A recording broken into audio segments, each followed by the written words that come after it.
Hey guys, tonight we're diving into the poppy-stained underbelly of world history. A place where emperors weep, poets hallucinate, and the phrase gateway drug takes on a whole new meaning. That's right.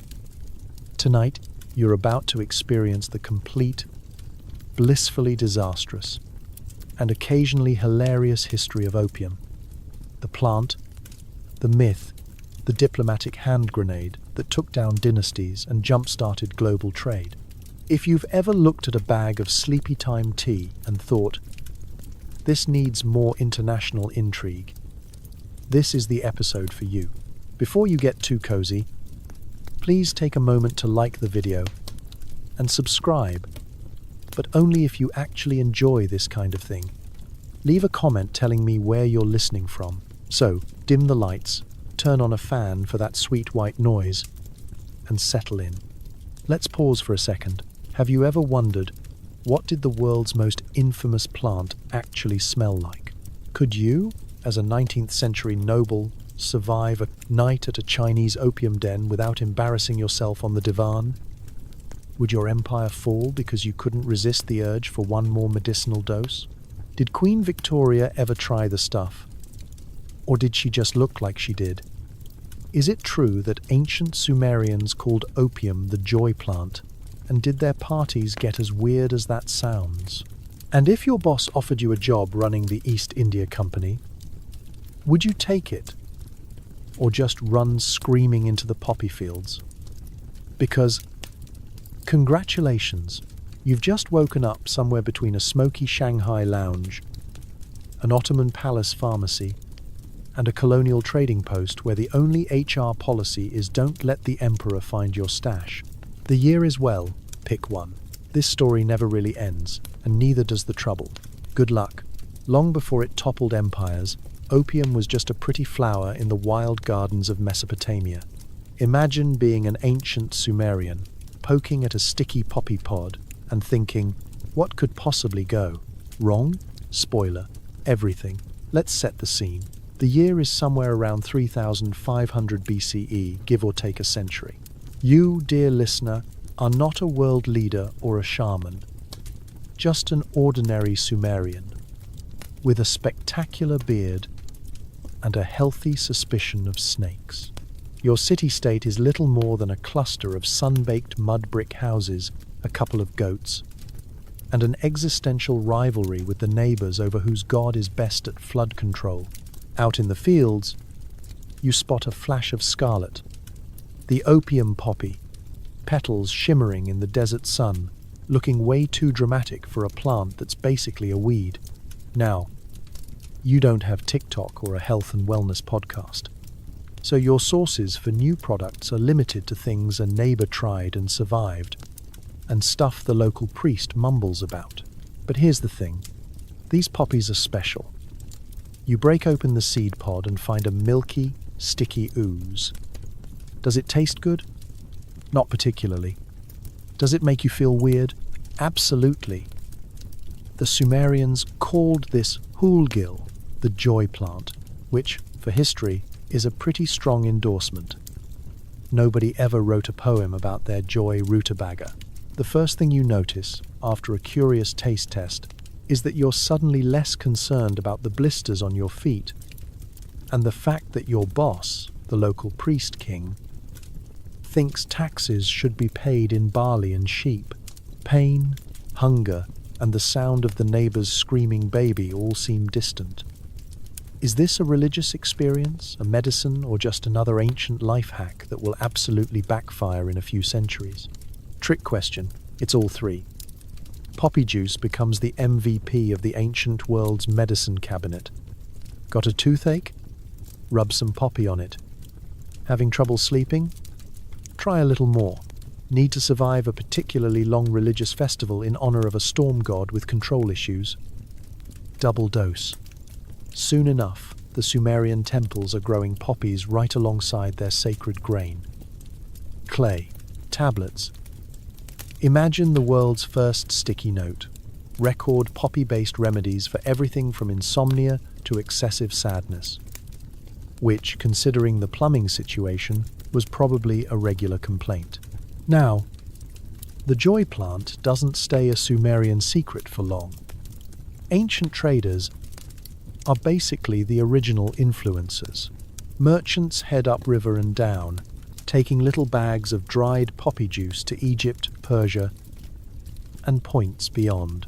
Picture you, the proud Sumerian, sidling up to a reed boat with a handful of mystery goo and a big sales pitch. Try this. It makes funerals much more tolerable. Word spreads. Within a few hundred years, the opium poppy is everywhere. Painted on Minoan pottery, brewed in Egyptian tomb tea, and quietly fueling the world's least productive afternoons. By the time you realize what you've started, everyone's in on the secret. Egyptian pharaohs prescribed poppy potions for colicky babies. The Assyrians, never a people accused of moderation, are distilling poppy sap and using it as both painkiller and hangover cure. Even the Greeks, usually too busy inventing democracy and tragic theatre, take time to write flowery poems about sleep, dreams, and a certain gift from the gods that just happens to make life bearable. You watch as the poppy, once just another plant in your city's backyard, becomes the subject of cults, legends, and some very questionable medical advice. You're proud and a little nervous. After all, you didn't invent civilization's favorite plant-based disaster. You just helped it find its roots. And so, the world's longest, strangest relationship begins, not with a bang, but with a slightly drowsy whimper. Out in the garden, the poppies keep growing, innocent and dangerous, promising relief and mischief in equal measure. You can almost hear them whisper on the breeze. What could possibly go wrong? And you, lucky Sumerian, are the first to learn everything and nothing all at once. Welcome to the Garden of Sleep. Good luck getting up tomorrow. You're a priest in ancient Sumer, selling poppy juice as the latest mood enhancer. Now the Egyptians show up, bottle it, slap a god's face on it, and call it divine medicine. Congratulations, you've invented pharmaceutical branding. Let's rewind a little. You've spent years mastering the art of Sumerian priesthood, herding goats, interpreting dreams, and maintaining that beard with the dedication of a modern influencer. In your spare time, you tend a sacred garden behind the temple, where you grow barley, herbs, and your personal favorite, the opium poppy. You've been refining your recipe for poppy sap tea, and your followers are extremely into it. The temple is raking in clay tablets of gratitude from locals claiming their back pain has vanished. Their nightmares have stopped, and their marriages feel slightly more tolerable. You're basically running the ancient equivalent of a spa/mystical apothecary.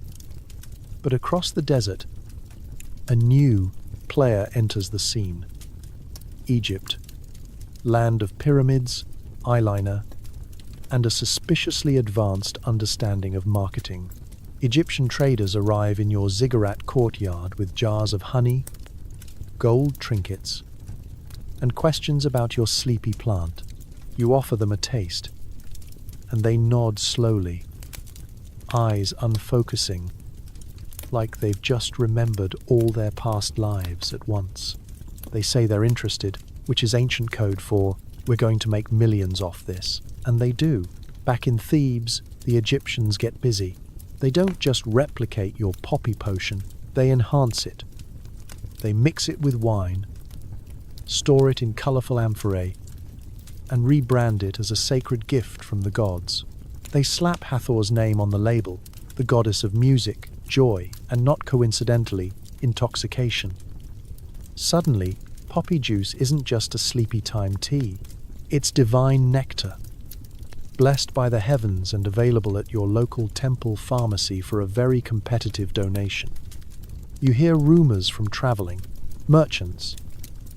Egyptians are burying jars of opium, infused wine with the dead, offering it to the sick and administering it during religious ceremonies. It's pain relief and spiritual alignment in one convenient dose. And unlike your gritty temple brew, theirs comes in a lovely ceramic jar with hieroglyphs promising eternal bliss and reduced inflammation. You've been outbranded by a civilization that mummifies cats for fun. Meanwhile, they're doctors, actual professionals with shaved heads and terrifyingly sharp bronze tools, begin recording dosages on papyrus scrolls. They're writing medical case studies like, Day 4, patient still high, back pain mostly gone. Also, thinks he's a crocodile. Your Sumerian methods, by comparison, now look like a DIY poppy stand at a farmer's market. But here's the twist. The Egyptians aren't content with mere local distribution. Their priests and physicians start exporting their divine concoctions up and down the Nile and beyond. By 1300 BCE, opium has become ancient medicine's golden child. It's the go-to for headaches, grief, nightmares, childbirth, and any situation that might require not feeling things for a while. Sound familiar? You, back in sit under the stars clutching a half-finished cuneiform tablet, wondering how your humble joy plant turned into international business. You're simultaneously honored and annoyed. On the one hand, your sleepy little garden sparked a medical revolution. On the other, the Egyptians are getting all the credit and probably cornering the market on artisanally decorated poppy jars. Still, as you sip a cup of your original blend, staring at the horizon and wondering what future civilizations will do with this power, you feel a strange mix of pride and unease, because you know the truth. You didn't just invent medicine, you invented marketing. And if history has taught you anything, it's that people will buy anything if it comes with a god's face and a catchy slogan. And somewhere in the distance you hear the whisper of petals in the wind, soft and sly. What could possibly go wrong? Plato says moderation in all things. But have you seen what's in the wine at his dinner parties? By the time Rome gets hold of opium, it's in every remedy, and, probably, every senator's goblet. You wake up in ancient Athens with a hangover strong enough to rewrite the Nicomachean Ethics. You're a student of philosophy, which mostly means drinking heavily and asking questions nobody wants to answer, like, what is truth? And, does the soul have a nose? The symposium last night went long. There was wine, there were figs, and there was something in the wine that made you think the walls were breathing. That something, as it turns out, was opium. By the 5th century BCE, the Greeks have fully embraced the poppy. You might find it in a pain balm, a tincture for the nerves, or sneakily stirred into a carafe of party punch by a philosopher with a flair for dramatic monologues. Even Hippocrates, the so-called father of medicine, and a man who once diagnosed a broken arm with the words, "Yep, that's broken," endorsed the poppy as a legitimate tool in the ancient medical kit. Stomachache? Try opium. Melancholy? Opium. Existential dread because Socrates won't stop talking about death? You guessed it. Greek physicians, always the multitaskers, record their opium-laced experiments in handwritten scrolls that look suspiciously like today's prescription pads. If those pads included poetic side effects like visions of the underworld and occasional divine communion, it was pain relief meets personality shift. One dose, and you're either deeply contemplative or dancing with a statue of Apollo. But as with all great human inventions, the Romans saw the Greeks using something cool and immediately asked, "Can we make it weird?" You've now time-traveled to Rome in the 1st century BCE. You're at a banquet hosted by a wealthy patrician who introduces himself by shouting, "I am the sun," and serving peacock tongues on silver trays. At your elbow, a goblet of wine so heavily infused with poppy sap that it smells like a floral crime scene. You take a sip. Goodbye, social anxiety. Hello, vivid hallucination of Cicero riding a dolphin. Romans, ever the overachievers, took what the Greeks started and added scale, flair, and occasionally vomitoriums. Opium, or meconium, as they sometimes called it, was now everywhere. Apothecaries sold it in powders, syrups, and mysterious black cakes. Soldiers rubbed it on wounds, senators swirled it into their bathwater, and poets, always the most dangerous group, used it to awaken their muse, which usually meant collapsing dramatically under a laurel tree and composing 40-line odes to sleep. By the time of Galen, Rome's most famous physician, opium, had reached its golden age. Galen prescribed it for headaches, insomnia, indigestion, grief, and pretty much anything that made daily life less than thrilling. His advice? Use sparingly. Roman translation: put it in everything. Always. You could walk into a Roman pharmacy with a stubbed toe and walk out with a week's supply of something that would knock out a war elephant. Of course, there were warnings. Some Roman thinkers, stoic killjoys, mostly, pointed out that maybe, just maybe, relying on a plant that made you see your ancestors wasn't a long-term strategy. But these voices were mostly ignored in favor of people who argued that if the gods didn't want you to enjoy opium, they wouldn't have made it taste so earthy. And so, from Plato's punch bowl to Nero's private stash, the joy plant became part of daily life. Not just for healing, but for entertainment, inspiration, and the occasional political bribe. You lie back on a marble couch, stomach full of olives, head full of clouds, and realize that ancient civilization wasn't built on logic and order. It was built on a surprisingly small flower and the wildly optimistic belief that no one would overdo it. Spoiler, they did. The Silk Road, camels, spices, and a suspiciously relaxed merchant class. You're hauling silk east, but your real cargo is poppy sap. Every stop is another customs checkpoint, and every bribe is paid in dreams. Welcome to the most overworked, underpaid, and over-scented trade route in human history.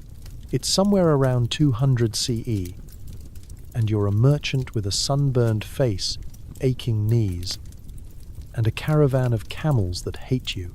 You've just crossed the Pamir Mountains, survived bandits, dodged taxes in 3 languages, and bartered for yak butter with a man who thinks deodorant is a personal insult. You're exhausted, but not worried. Why? Because tucked under those bolts of Chinese silk and pouches of cinnamon bark is the one product that everyone wants and no one wants to talk about. Opium. Yes, the joy plant is now big business, quietly, unofficially, and with enough plausible deniability to keep everyone just nervous enough.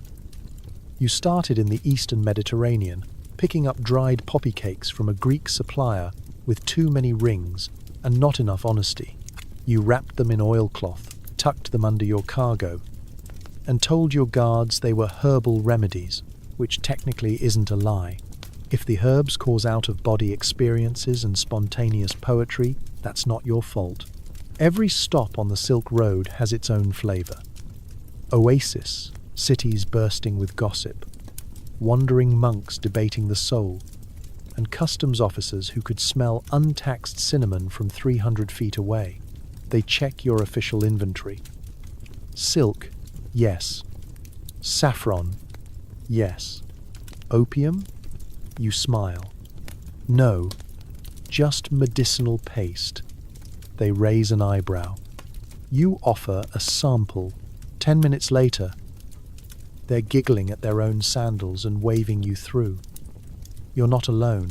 All along the trade route, opium moves quietly, tucked into spice sacks, bundled with tea, or disguised as incense. Monasteries buy it in bulk, for meditation. Nobles keep it in jewel boxes. Healers insist it's for extreme toothaches. Everyone's in on the joke, and no one wants to be the one to ask if this stuff might be just a little addictive. And yet, demand grows. By the time you reach Central Asia, entire cities are built on the backs of this sleepy little flower. Caravanserais, basically ancient truck stops, are full of merchants hawking rugs, rhinos, and remedies. You lay out your wares. A scholar buys silk for his patron. A court musician buys cinnamon to disguise the smell of his camel. And then, quietly, a royal courier slips you a coin and asks for something to help the emperor sleep. You hand over a polished jar of poppy resin and pretend it's just for aromatherapy. But the deeper you go, the more tangled things get. In India, they're growing their own now. In China, the upper classes are mixing opium into teas and tinctures, claiming it enhances clarity. And in the Buddhist monasteries of Tibet, monks float through incense clouds so thick you could lose a camel in them. The joy plant has become a kind of spiritual Swiss Army knife, medicine, meditation aid, diplomatic gift, and emergency bribe rolled into one. You, the eternally tired trader, don't ask questions. You just count coins and hope the customs guards don't suddenly grow a conscience. Because there's one unspoken rule on the Silk Road. If a buyer asks too many questions, they're either an undercover official or already high. Either way, it's best to smile, nod, and recommend a half dose.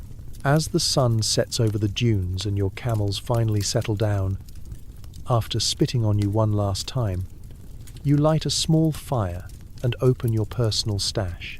One dab of poppy sap on the tongue, and the wind seems to hush. The stars twinkle a little more kindly. The road ahead still stretches for weeks, but for now, all you feel is warmth, quiet, and the faint satisfaction of being part of history's shadiest pharmaceutical supply chain. Sleep well, merchant. Tomorrow, the desert starts again. You're a court physician in Baghdad, busy inventing algebra and anesthesia. But behind the apothecary door, opium, as essential as your favorite abacus. Side effects may include conquering most of Spain.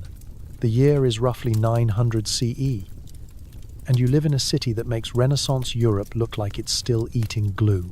Baghdad is the crown jewel of the Islamic Golden Age, a metropolis of shimmering domes, candlelit libraries, and street markets that smell like rosewater and camel breath. You, lucky soul, are not just any healer. You're one of the caliph's personal physicians, which means you're expected to cure migraines, fevers, anxiety, heartbreak, and the occasional plague with style. Your medical kit is a masterpiece of the age. Copper scalpels, silver syringes, scrolls full of Greek translations, and somewhere near the bottom, a velvet pouch of dried opium resin that you insist is for advanced patients only. You keep it next to your notes on algebraic bloodletting ratios, just in case you ever need to mathematically justify knocking someone out. Because here's the thing, opium is the quiet superstar of medieval Islamic medicine, wrapped in philosophical restraint and scientific curiosity. It's used in ways that would make a modern pharmacist break into a nervous sweat. You grind it into pills for pain, steep it in honey for sleep, and mix it with vinegar for ailments that don't even have names yet. One of your colleagues swears it cured his cousin's melancholy. Another claims it helped him solve a riddle about parallel universes.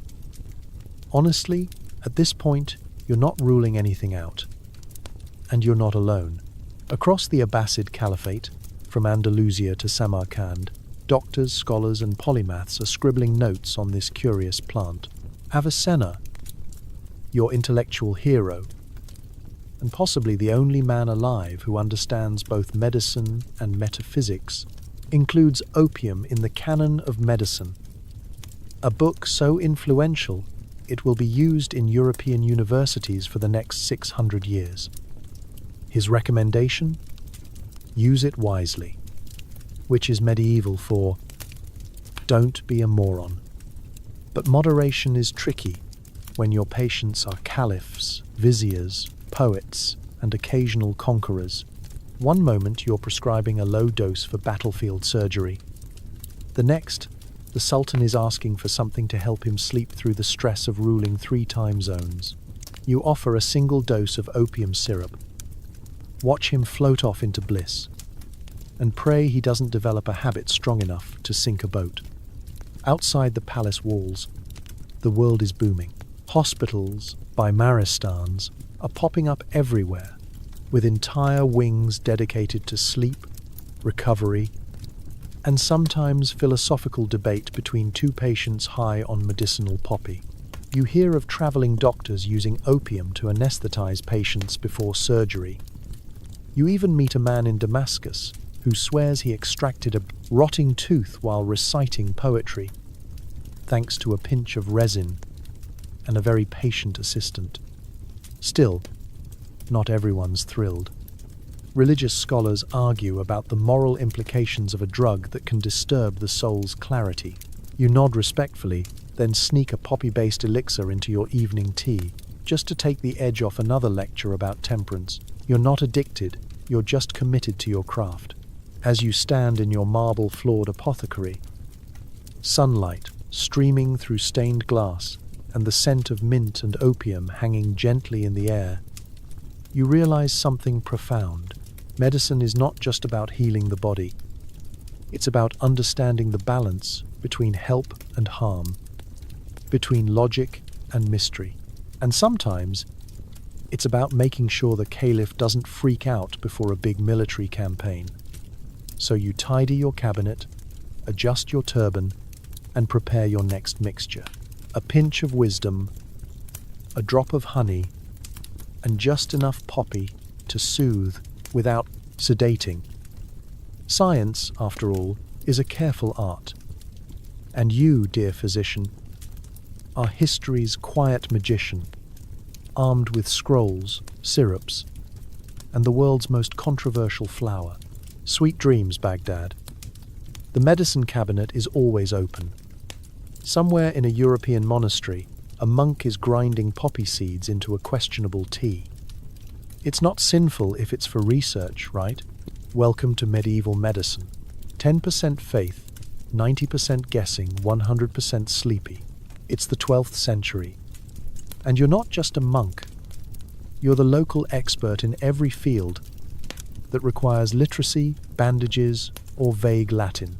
You grow herbs, you copy manuscripts, and you're pretty sure you're a pharmacist, even though your formal training consists of God will guide your hand, and one conversation with a passing herbalist who sneezed the entire time.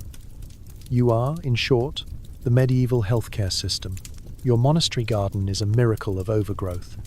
Rows of lavender for calm, rosemary for memory, and somewhere in the back, a modest patch of opium poppies, technically listed under pain relief, but more realistically, under don't ask. You harvest the seed pods with the care of a man who's been awake for 40 hours praying, tending the sick, and trying not to strangle Brother Thomas, who won't stop humming during Vespers. Today's patient is a knight who rode in yesterday with a cracked rib, a broken ego, and the breath of someone who mistook a wineskin for hydration. He's pale, sweaty, and requesting divine intervention, preferably in the form of anything that will stop his head from throbbing like a cathedral bell tower. You nod solemnly. Crush some poppy seeds with a mortar that's technically used for spices, and brew him a tea that smells faintly like regret and possibly cheese. Now, opium in the Middle Ages wasn't quite the pharmaceutical superweapon it would become later, but it was still a favorite among monastic healers, battlefield medics, and anyone with a low tolerance for screaming. You call it the soporific remedy, which sounds very official and helps you ignore the fact that you're eyeballing dosages like a medieval bartender guessing how drunk is too drunk. The theological justification is flexible. Technically, altering one's consciousness could be considered sinful, but you, ever the creative theologian, point out that if God didn't want people to use poppies, he wouldn't have made them so effective at quieting heretics with migraines. Plus, it's not recreational, it's research. You've written at least 2 pages of observations. One of them even has punctuation. Word spreads. Before long, people are arriving at your abbey with mysterious aches, stubborn coughs, and a desire to consult the learned brother with the calming tea. You develop a reputation as a miracle worker, which is flattering until you realize they're also using you to dodge penance. One man pretends to have a sore knee just to score a cut before choir practice. You don't call him out. He brought honey. And so, like everything else in medieval Europe, opium becomes part of the sacred and the slightly ridiculous. It's stirred into tinctures, buried in poultices, and sometimes just chewed outright by monks who claim it helps them commune with the divine. One friar swears he met an angel after 3 spoonfuls. You suspect he met a tree and had a conversation with it. But who are you to judge? Of course, not everything goes smoothly. Dosages vary wildly. Side effects range from hiccups to temporary sainthood. And once, you had to explain to an archbishop why half the novices slept through Easter Mass. Still, in a world where most medical advice includes leeches, prayers, and occasionally yelling at demons, your sleepy tea is a breakthrough. You log your findings in a leather-bound volume titled Curae ex Herbis et Gracia, Cures from Herbs and Grace. It becomes a minor classic in your region, passed down from monk to monk, until someone spills mead on it and blames the cat. As you tuck into your own humble cup after a long day of divine guesswork, you gaze out at the stars and think, maybe healing isn't about certainty. Maybe it's about comfort, care, and a warm drink that makes people stop screaming. And maybe, just maybe, God knew exactly what he was doing when he gave the world a flower that could knock out a Viking. Sleep well, brother. The bells will ring again at dawn. You've stubbed your toe in 16th century Venice. The apothecary hands you a vial of laudanum, opium dissolved in alcohol. You're suddenly convinced you can paint the ceiling of the Sistine Chapel with your toes. Welcome to the Renaissance, where everything is either being rediscovered, retranslated, or redrunk. Venice is booming, trade is humming, painters are hallucinating, and the canals smell like innovation and something vaguely fishy. You, dear citizen, are trying to survive the sheer chaos of this cultural explosion with minimal injury. Which is tricky, because cobblestones are sharp, shoes are decorative at best, and people keep fencing in the street like it's cardio. So, naturally, when you jam your foot against a marble column during a particularly dramatic exit from a wine tasting, you hobble to the nearest apothecary. Inside, a man who looks like he's either 30 or 85, hard to tell in this era, nods wisely and hands you a tiny bottle of laudanum. It smells like vinegar, regret, and a very bad idea. But hey, it's the Renaissance. Everyone's experimenting. Laudanum, opium dissolved in wine or brandy, is the era's catch-all remedy. Invented by Paracelsus, a Swiss alchemist who believed illness came from imbalances in your body's mystical inner vibes. Probably not the official term, laudanum is immediately embraced as the next big thing. Headache? Laudanum. Toothache? Laudanum. Boredom during an art lecture? Double laudanum. It's basically herbal medicine's chaotic older cousin. You take a sip and feel a gentle warmth bloom behind your eyeballs. The pain in your toe disappears. So does your anxiety about dying in a canal, your fear of heights, and, unfortunately, your filter. You begin passionately describing your vision for a fresco of Saint Sebastian playing the lute to a crowd of ducks. The apothecary claps. A career is born. But it's not just you. All across Europe, laudanum is becoming the go-to prescription. Doctors are mixing it with everything from clove oil to powdered pearls. Nobles carry it in jewel-encrusted vials. Artists use it to loosen the mind.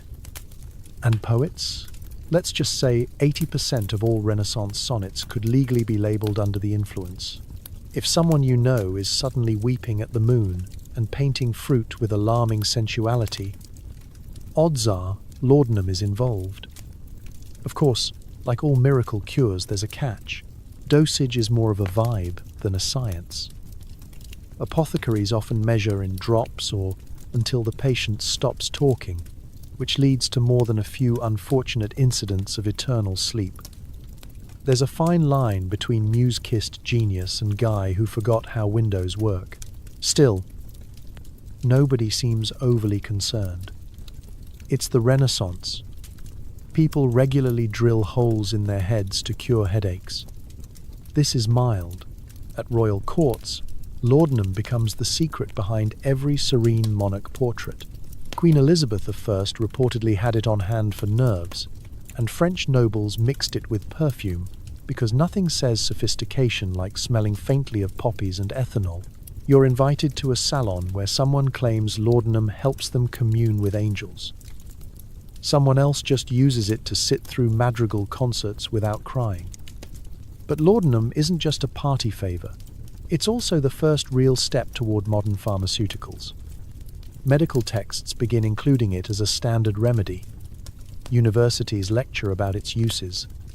There's even rudimentary discussion of tolerance, though most doctors still think addiction is just a moral failing or a sign of being French. You, of course, are now deep in your third dose, lounging in a gondola, composing a heartfelt letter to Leonardo da Vinci about how doors are just slow-moving walls. Your toe? Completely healed. Your dignity? Less so. But your spirit? Transcendent. As the sun sets over the glittering canals and the sounds of lute music drift across the water, you lie back and let the laudanum do its thing. The Renaissance is alive. The world is beautiful. And somewhere, someone is absolutely painting a ceiling with their toes. Sleep well, Venetian visionary. Tomorrow, you might invent a sonnet, or forget how stairs work. Either way, history thanks you. Meet the only civilization with enough tea to caffeinate the planet. And now, thanks to a few enterprising traders, enough opium to sedate it. Spoiler. This ends in a very long, very awkward family meeting with Britain. You are a Qing dynasty official. In 18th century China, proudly maintaining the world's most sophisticated bureaucracy, managing a sprawling empire, and sipping your third cup of jasmine tea while wondering why your nephew is suddenly writing poetry about clouds and forgetting how chairs work. At first, you assume it's just puberty. Then you open his writing desk and find a tiny pipe and a bag of something sticky that smells faintly of doom. Welcome to the opium era in China, a period when everything seems fine until suddenly nothing is. At this point in history, China is doing pretty well. The Forbidden City is bustling. The civil service exam is still ruining lives, and you're exporting tea, porcelain, and silk like there's no tomorrow. Western nations want your stuff. They need your stuff. But there's a problem. They don't have anything you actually want. British silver reserves are draining faster than their patience, and they're not about to give up on their national tea addiction. Enter the East India Company, stage left, twirling its moustache and carrying several tons of Indian-grown opium. You know, for medical use. At first, the opium trickles in quietly. A few merchants here, a few coastal traders there. It's unofficial. It's under the table. It's very much illegal. And yet, somehow, it's everywhere. You start hearing rumors from Canton. Wealthy elites are spending more time lying on couches than running businesses. Local scholars are too dazed to finish their Confucian essays. Farmers trade rice for something that makes them forget they have to farm at all. You investigate. The answer: poppy sap. Imported, potent, and, let's be honest, alarmingly good at making people stop caring about literally anything. And who's supplying it? The British. Or more precisely, a corporation operating with the moral compass of a wet sponge and the diplomatic subtlety of a cannon. They buy opium in India, ship it to China, and trade it for silver, which they then use to buy more tea, which they then sell back home for a profit, which they then use to buy more opium. It's capitalism, but make it dystopian. You, the official, are horrified. You draft stern memos. You issue imperial edicts. You even host anti-opium ceremonies where officials burn boxes of the stuff in great public displays of moral clarity. The British, in turn, accuse you of obstructing trade and respond by sending warships. This, dear listener, is the diplomatic equivalent of trying to return a bad Amazon purchase and getting punched in the face. And so begins the First Opium War. A conflict started, essentially, because you didn't want your people hooked on foreign narcotics. The British call it a matter of free trade. You call it a national crisis. They have steam-powered gunboats. You have moral outrage and a navy that hasn't fought anyone in centuries. The outcome? Let's just say it ends with China signing the Treaty of Nanking, giving Britain Hong Kong, opening several ports to opium merchants, and handing over enough silver to make your ancestors cry. And it doesn't stop there. Opium use skyrockets. By the mid-19th century, tens of millions of people across China are using it. Dens pop up like mushrooms after rain. Productivity drops. Corruption soars. Local officials are too high to collect taxes. Even soldiers show up to battle late, or not at all, because they're napping in a smoke cloud. You, now aged and exhausted, try to write a final report on the crisis, but the paper keeps blurring and someone is sobbing in the next room about a broken pipe, not the plumbing kind. The empire is fraying at the seams, and the poppy plant, once a symbol of healing, now haunts your dreams. China discovered the power of opium, but not in a lab, or a hospital, or even a monastery. No. It learned the hard way. Through addiction, invasion, and treaties written at gunpoint. And all because a few ambitious traders wanted their tea with a side of profit. Sleep tight, Imperial Administrator. Tomorrow the British want to renegotiate. You stagger into a Shanghai opium den, trying to look cool and not cough up a lung. There are pillows, pipes, and enough smoke to blot out your life choices. It's the late 19th century, and you've either made it big or absolutely ruined your week. The opium den doesn't care which. You pass through the beaded curtains, brush against velvet drapes that haven't been washed since the Qing dynasty began, and take a moment to admire the ambience. It's somewhere between mystical retreat and someone set fire to a rug store. The scent? Sweet, earthy, and unmistakably narcotic. It's the perfume of forgetfulness, and it's hanging in the air like a lazy ghost. The room is dimly lit by lanterns shaped like flowers and questionable intentions. All around you, people lie in exquisite stillness. Some are reclined like Roman senators on a vision quest. Others look like they've merged with the cushions. There's a man in the corner, whispering secrets to a teacup. A woman on the far end has been staring at a lamp for 6 hours and is currently in love with it. Welcome to the Dream Salon. You take your place on a divan that's been sat on by more poets than chairs in Paris. An attendant silently hands you a long, snake-like pipe and a sticky black ball of opium the size of a grape. The preparation is delicate, ritualistic. Like making sushi, if the sushi could transport your soul to the astral plane. You heat the ball gently over a lamp, roll it onto the pipe's bowl, inhale and wait. At first, there's nothing. Then a tingling behind your eyes. Then your limbs turn into spaghetti noodles, and your spine becomes a philosophical concept. Thoughts melt, time stretches. You're no longer sure where your legs are, but you're 80% certain they're having a good time. This, you realize, is the point. Opium dens like this are scattered throughout Asia, Europe, and even the United States, especially in cities with large Chinese immigrant populations.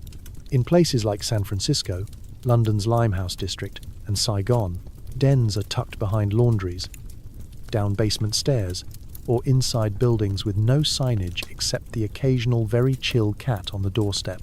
They're social clubs, escape hatches, and the only places where staring at a ceiling for 8 hours is considered a legitimate activity. For a lot of people, the den is refuge. Labourers come here after back-breaking shifts, chasing relief from a world that doesn't particularly care if they survive it. Artists come chasing inspiration, because obviously nothing screams creative breakthrough like lying in a smoke cloud while your sense of self evaporates. Even bored aristocrats find their way in, drawn by the mystery, the scandal, and the whisper that real life is just too much work. But not everything is velvet pillows and slow jazz hallucinations. The truth is, the den also hides tragedy. Behind the surreal serenity is a quiet desperation. Addiction sinks in slow and soft, like the cushions you're melting into, and by the time you realize you've been coming here every day for weeks, it's already part of your bloodstream. Your dreams are no longer your own. Your plans?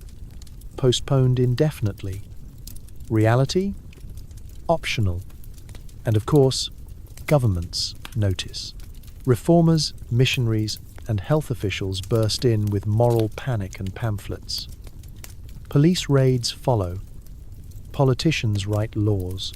Some try banning dens outright. Others just start regulating who's allowed to get high, when and how expensively. You nod along, a little too late, still trying to remember your own name, or at least your exit strategy. As the lantern flickers above you and the smoke swirls into 1,000 little question marks, you realize this isn't just a room, it's a turning point, a place where civilizations meet, melt, and lose track of time.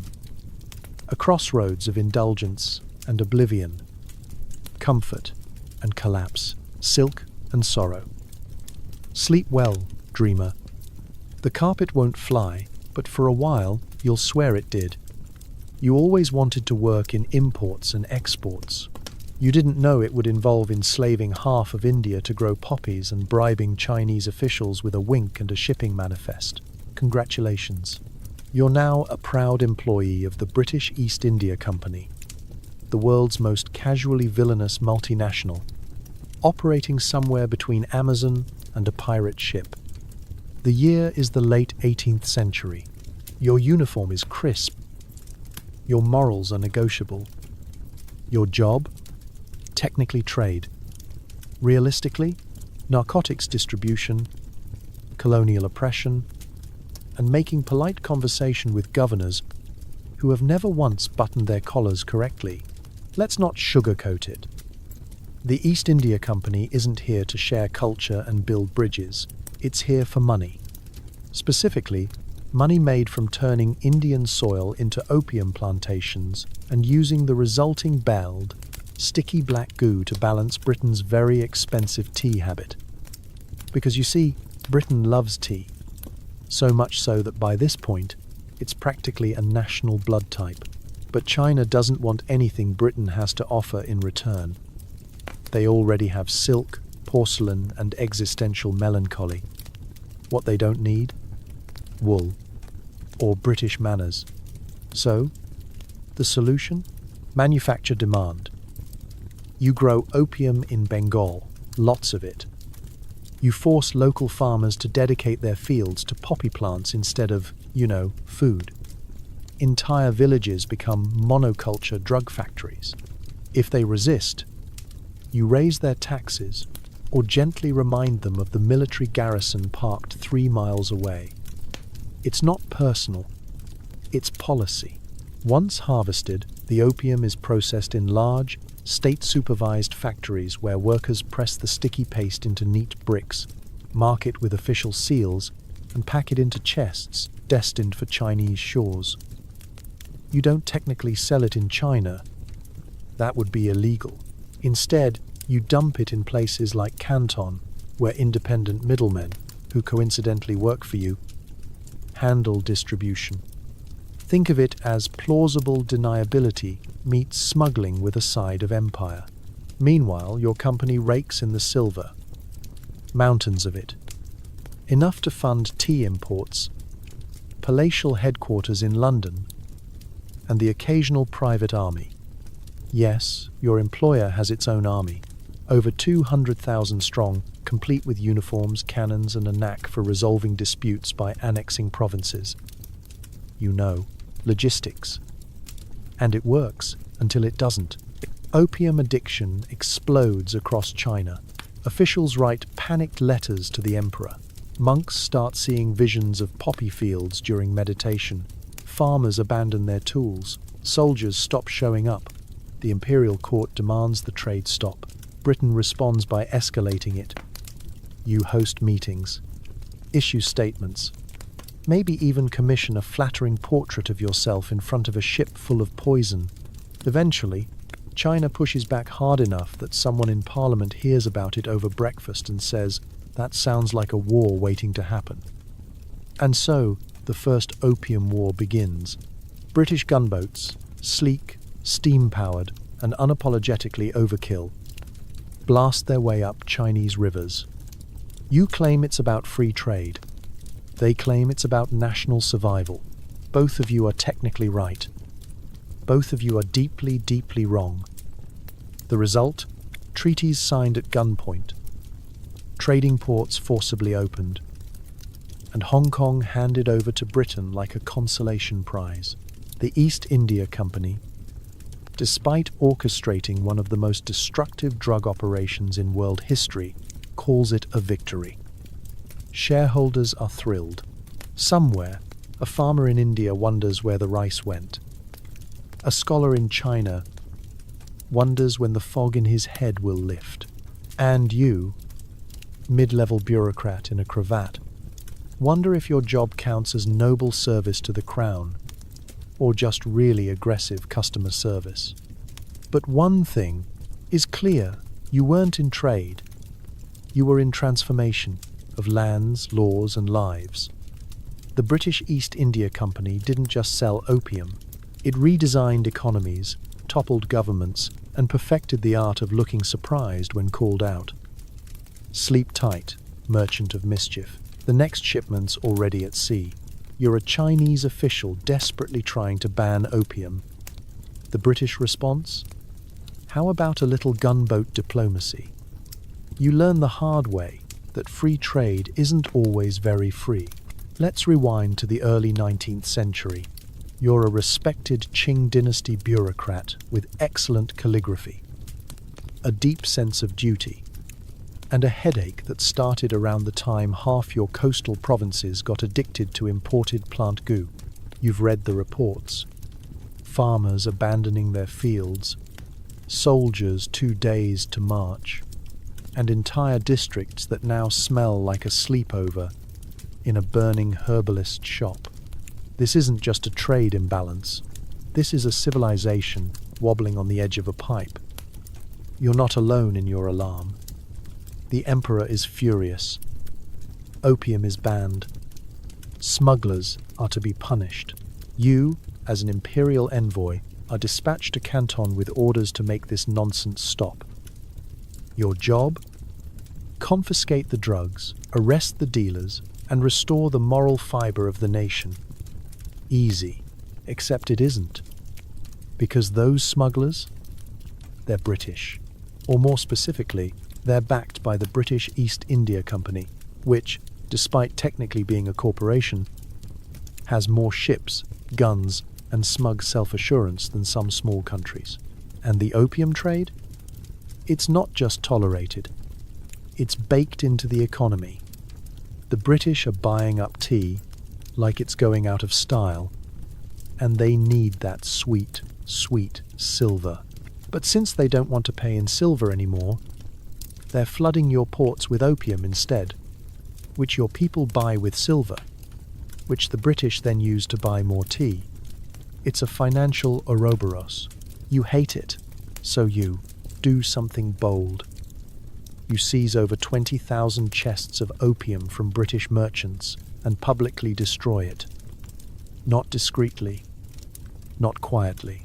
You throw a full anti-drug bonanza, complete with torches, speeches, and a symbolic cleansing of the port.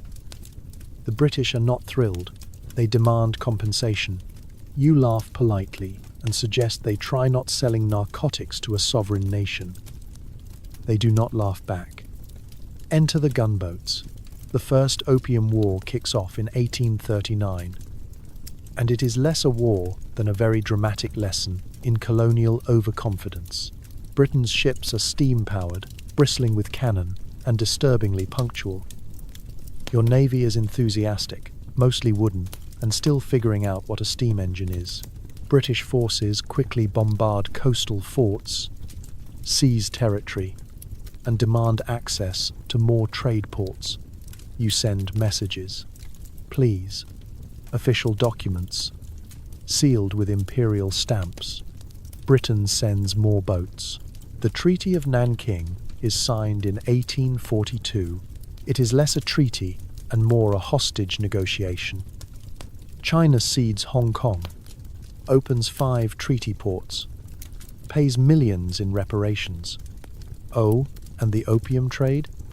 Still not banned, just more regulated. You feel like the losing party at a Monopoly game where someone flipped the board and now owns your house. But wait, it gets worse. In 1856, the Second Opium War begins. Why? Because a British registered ship flying a Chinese flag got boarded by Chinese officials, and Britain decided this was an act of war.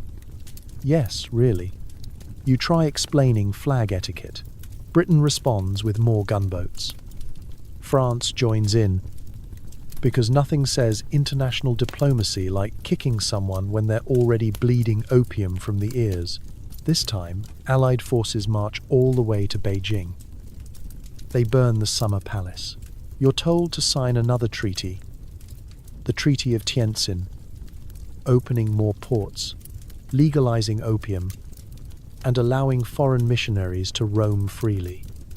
You, once a proud defender of order and virtue, now oversee a country humiliated, demoralized, and increasingly high. The Opium Wars weren't about freedom. They were about forcing access, economic, political, spiritual, by cannonball. You fought for sovereignty. They fought for market share. And in the end, the lesson you learned is that free trade often comes with a very expensive invoice, payable in silver, pride, and treaties that no one translates into Mandarin correctly. Sleep well, weary diplomat. Tomorrow, you'll have to explain to the Emperor why the British now own your best port and half your population is dreaming in poppy. Victorian England. Prim, proper, and quietly buzzed on tinctures. You sip your tea, watch the rain, and ignore the fact that your cough syrup would knock out a rhinoceros. It's the 19th century, and everything is lace, lamplight, and latent hysteria. You are a proper Victorian lady, or gentleman, depending on the hat, with a parlour full of patterned upholstery and a stomach full of highly questionable medicine. You have a slight cough, a touch of melancholy, and an alarming fondness for sentences that last half a page. But don't worry, Dr. Bumblethorpe has just the thing. It's called laudanum, and it comes in a charming little bottle with an even more charming lack of warning labels. You nod politely as the good doctor explains its soothing properties.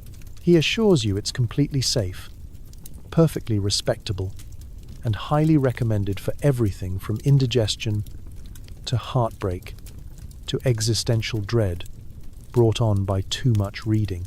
1 teaspoon before bed. or whenever the weight of colonialism gets too heavy. You thank him, add a few drops to your chamomile tea, and immediately forget what you were upset about. Was it your husband's affair with the scullery maid? The economic inequality of the Industrial Revolution? Your corset slowly collapsing your ribcage like a Victorian trash compactor? Doesn't matter. You feel floaty, delighted. A little like you've turned into a sentient fog, and you are not alone. Across the empire, millions are indulging in the same quietly euphoric lifestyle. Men take it for gout, women for female troubles, children for teething, which is Victorian for let's knock little Timmy out before he starts asking questions about the soot. Entire families are basically walking poppy fields in waistcoats, and it's all legal. You can buy laudanum at the corner chemist right next to the toothpaste made of chalk and the arsenic face cream. But the parlour is where the magic happens. It's where society gathers to exchange pleasantries, admire doilies, and slowly descend into a pleasantly numb fog. Writers wax poetic under the influence. Painters paint dreamscapes that may or may not feature talking rabbits. Housewives stare into the fire and feel okay for the first time all week. And when someone asks how you're doing, the answer is always quite well, because you've taken the Victorian equivalent of a horse tranquilizer, and everything feels just peachy. The upper classes, of course, do it with flair. Crystal decanters, velvet cushions, a discreet nod to tonics. You host a small gathering. Guests sip sherry, laced with laudanum, and nod knowingly during dramatic readings of Tennyson. No one blinks for 6 minutes. Someone forgets the word for door. Everyone agrees the evening was a rousing success. Meanwhile, medical journals are quietly starting to notice that maybe, just maybe, the public is a little too enthusiastic about this miracle cure. Reports come in. Dependency, hallucinations, people forgetting how to walk. One woman writes 400 pages of poetry in a week and then tries to marry a mirror. Still, the idea that laudanum might be dangerous is dismissed as hysteria. Ironically, hysteria is also treated with laudanum. Even Charles Dickens had opinions about it. He dabbled, he observed, and he included characters in his novels who were, let's say, enthusiastic users. Opium was becoming part of the cultural fabric, woven in with gas lamps, top hats, and the quiet sobbing of people trying to understand the railway schedule. Eventually, the government steps in. Sort of. By the late 1800s, murmurs about addiction reach Parliament. There are suggestions of regulation. Maybe a label? Maybe limit access for children? The chemists look shocked, and then offer a slightly milder syrup, now with mint. But the damage is done. Behind every stoic Victorian facade, behind every meticulously embroidered doily, behind every polite nod to the Queen, lies a nation quietly buzzing on what was essentially medical-grade poppy punch. So as the rain taps gently against your lace-curtained windows and the fire crackles softly, you pour one more teaspoon into your tea and lean back. The empire may be fraying, but your nerves? Absolutely not. Sleep well, parlour poet. Your tincture's working. It's the 19th century. A German chemist isolates morphine. Then another creates heroin as a safe alternative. What could possibly go wrong? If you guessed literally everything, you're catching on. You're a brilliant chemist in 1804, and you've just isolated a new compound from opium. You call it morphium, after Morpheus, the Greek god of dreams, which is either poetic or wildly irresponsible, depending on how things go. The initial results are thrilling. It's more potent than opium, easier to administer, and, at least on paper, less likely to cause problems. Doctors across Europe rejoice. Finally, a controlled, injectable way to dull pain without all that messy resin and inconsistent tea brewing. You sit in your lab, surrounded by flasks, journals, and a faint smell of burnt poppy, congratulating yourself on having revolutionized medicine. And to be fair, you kind of have. Morphine becomes the go-to anesthetic for battlefield surgery, childbirth, and any illness that involves wailing in Latin. By the time the American Civil War rolls around, it's being handed out like candy wrapped in gauze. Soldiers call it God's own medicine. You call it a job well done. But there's a problem. It's really good. Too good. So good, in fact, that people start inventing reasons to use it. Cough, morphine. Toothache, morphine.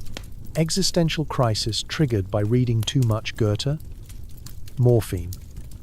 Within a few years, doctors realize that patients are less recovered and more permanently reclining with haunted eyes. Oops. Enter the next act in this scientific farce. Heroin. It's now 1874, and another German chemist, possibly bored or just trying to win a bet, decides to tweak morphine's molecular structure and, ta-da, invents heroin. The idea is that heroin will be a non-addictive, safer alternative to morphine. Because what's better than a powerful narcotic? A more powerful one that's faster and feels nicer. Pharmaceutical companies jump on it immediately. Bayer, the same company that gave the world aspirin, starts selling heroin as a cough suppressant. Yes, cough suppressant. They bottle it, brand it, and send it off to doctors with glossy pamphlets that say things like, safe, gentle, family-friendly. Children take it, mothers take it, grandmothers take it. Probably the cat takes it. It's everywhere. And to be fair, it does suppress coughing, mostly because you forget you have lungs. For a while, heroin is hailed as a miracle. Hospitals stock it in bulk. Doctors prescribe it for colds, colic, and anything remotely emotional. People start carrying little vials in their pockets for those pesky moments when life feels too awake. It's like Victorian essential oils. If the essential oil was a fast track to dependency. Meanwhile, addiction rates quietly skyrocket. Patients return for more refills. Doctors scratch their heads. Strange, they mutter. She seems to have developed a craving for cough syrup that causes her to talk to wallpaper. In cities like New York and London, heroin addiction starts to outpace morphine. It's a pharmaceutical relay race, and nobody's winning. Eventually, the red flags become too large to ignore. In the early 20th century, governments begin to regulate heroin. Slowly, hesitantly, like someone trying to take away a child's favorite toy without getting bitten. By 1924, the US officially bans heroin. Germany follows. Medical professionals sheepishly admit that perhaps non-addictive was a bit optimistic. Still, the legacy is cemented. Morphine and heroin have now reshaped modern medicine, modern addiction, and the entire pharmaceutical industry. They're the poster children of better living through chemistry. A phrase that works well on posters, but less well when your patient has been nodding off mid-sentence since Tuesday. And you, the chemist, sit in your quiet lab, surrounded by notebooks and the creeping suspicion that you may have accidentally changed the world in exactly the wrong way. Sleep tight, innovator. The pain might be gone, but the side effects are just beginning. You visit the 1880s doctor for a toothache. He prescribes soothing syrup for the pain, for your nerves, for your personality. Side effect: your soul leaves your body for a bit. It's 1878. Your tooth is pulsating with the angry vengeance of every bad decision you've ever made. And the neighborhood dentist has a sign out front that says, painless extractions. A phrase that, in this era, means possibly unconscious and maybe still alive. You enter the office, which smells like pipe smoke and regret, and the good doctor greets you with a moustache, a vest, and a firm handshake that feels like it could relocate your jaw on its own. After a quick look at your swollen gum, done with a candle and something that looks suspiciously like a crochet hook, he gives his verdict. You need relief. Now, modern, you might expect a root, canal, or maybe antibiotics. But this is the 1880s, when dentistry was still part theatre, part guesswork, and 100% chemistry experiment. So the prescription is simple. Soothing syrup. The label says it contains alcohol, chloroform, morphine, and something called calming spirits, which could be code for peppermint or just actual spirits. You drink it because you trust your doctor.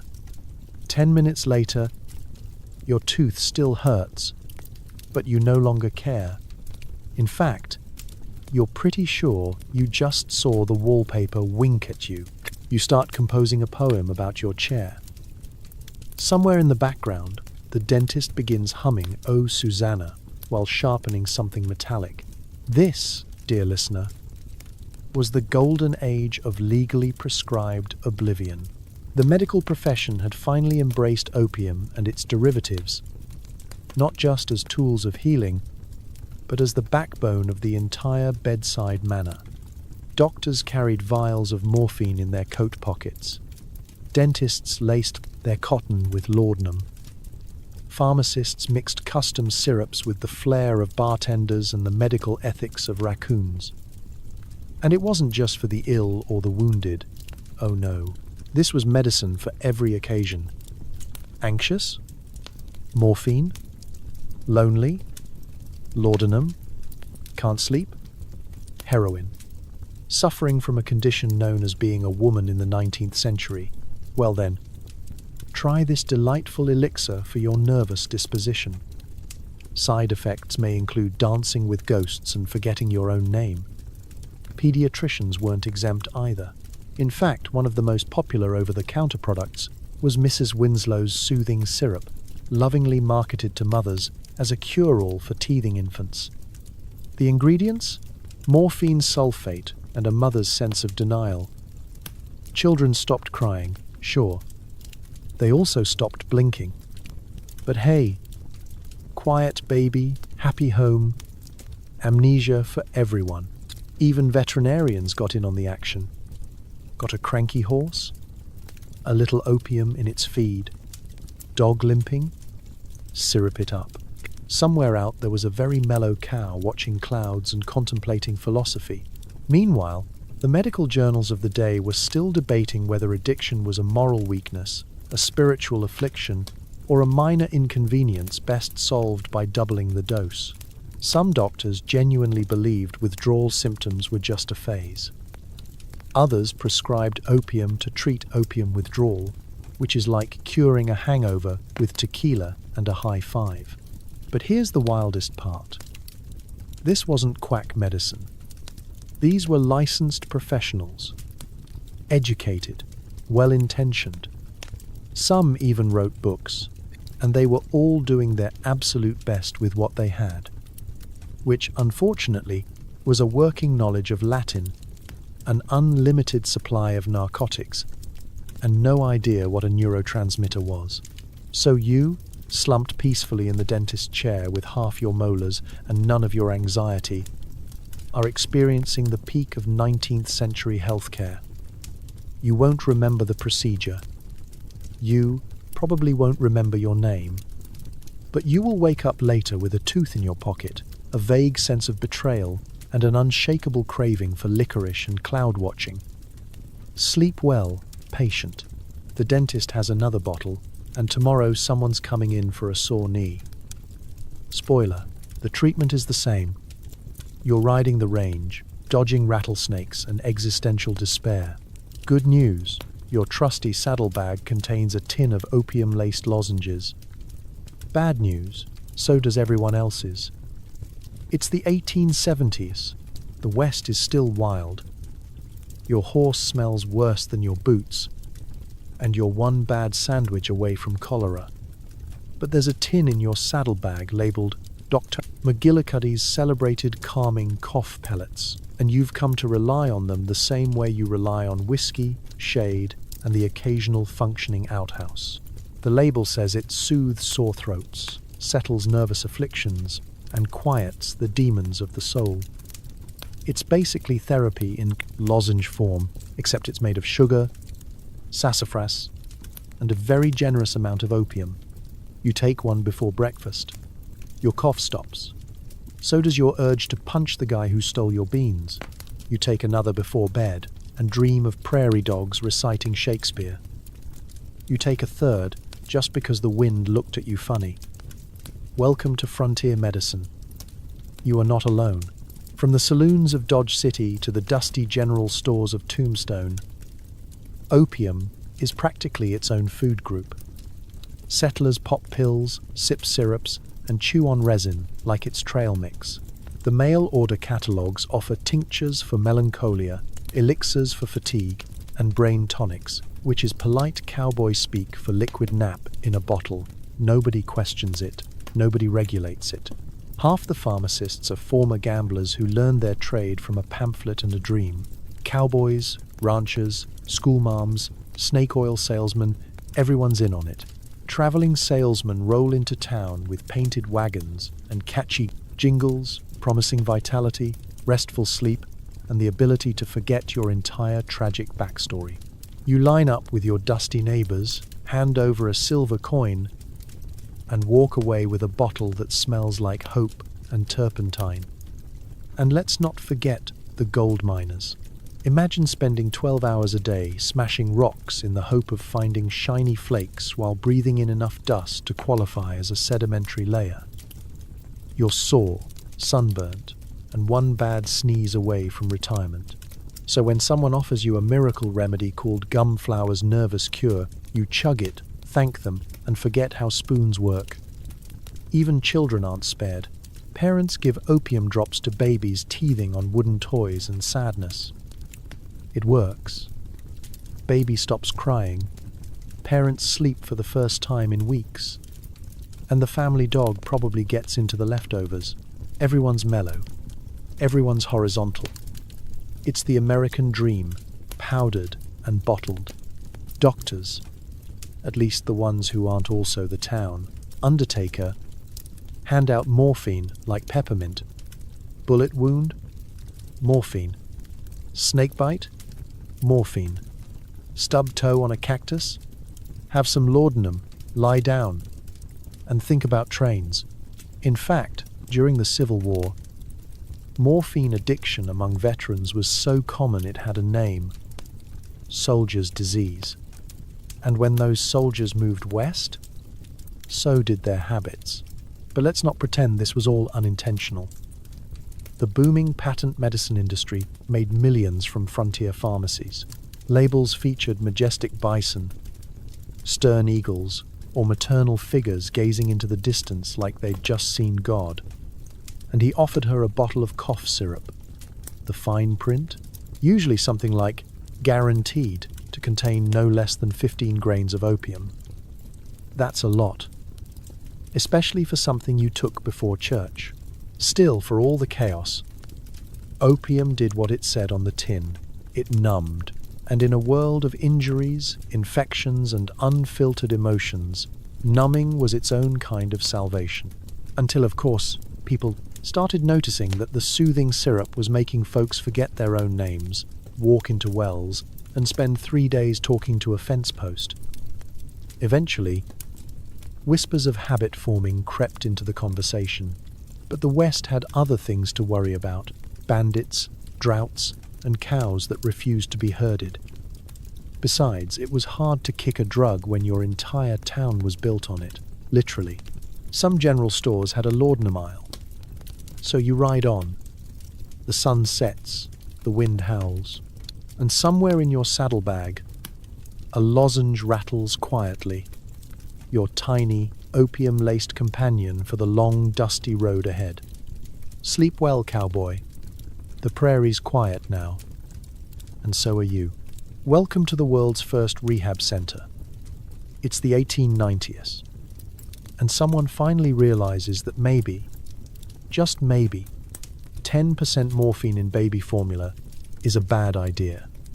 Oops, you wake up in a modest room with a high ceiling, lace curtains, and a nurse who looks like she's been awake since the Crimean War. There's a crucifix on the wall, a pitcher of lukewarm water on the table, and absolutely no sign of your laudanum bottle. Welcome to treatment. The 19th century is finally starting to connect the dots. The world has spent the last 100 years chugging opium derivatives like they're tea at a royal wedding. Morphine is in your medicine, heroin is in your cough syrup, and if you ask politely, the pharmacist might top off your order with a complimentary opium bonbon. But now, people are starting to notice a trend. A lot of those soothed patients, they're not getting better. They're just getting very, very quiet, permanently. Doctors begin describing strange symptoms, shaking hands, sweats, hallucinations, and an overwhelming urge to stare at the ceiling and weep about your childhood. Patients insist they need just one more dose to sleep, then one more after that. Then, oops, all the doses. For nerve stability. Entire families are fading into morphine fogs, and little Johnny still hasn't blinked since his last teething session. It's not a habit, they said. It's medicinal. It's not an addiction. It's just your constitution. And yet, an alarming number of those constitutions seem to be crumbling into puddles of dreams and broken piano music. The realization hits. This isn't healing, it's something else.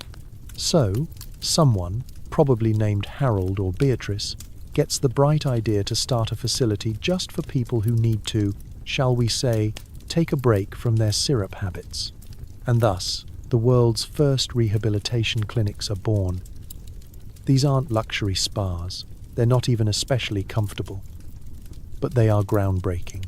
Patients check in voluntarily, or semi-voluntarily, depending on how much their family loves them, often arriving in horse-drawn carriages, clutching their stomachs and muttering about how the wallpaper is whispering again. Treatments are experimental. Doctors aren't quite sure what addiction is yet, but they are quite sure they don't want to admit they may have caused it. The first step in treatment? Cold turkey. Not an actual turkey, though that would have been more humane.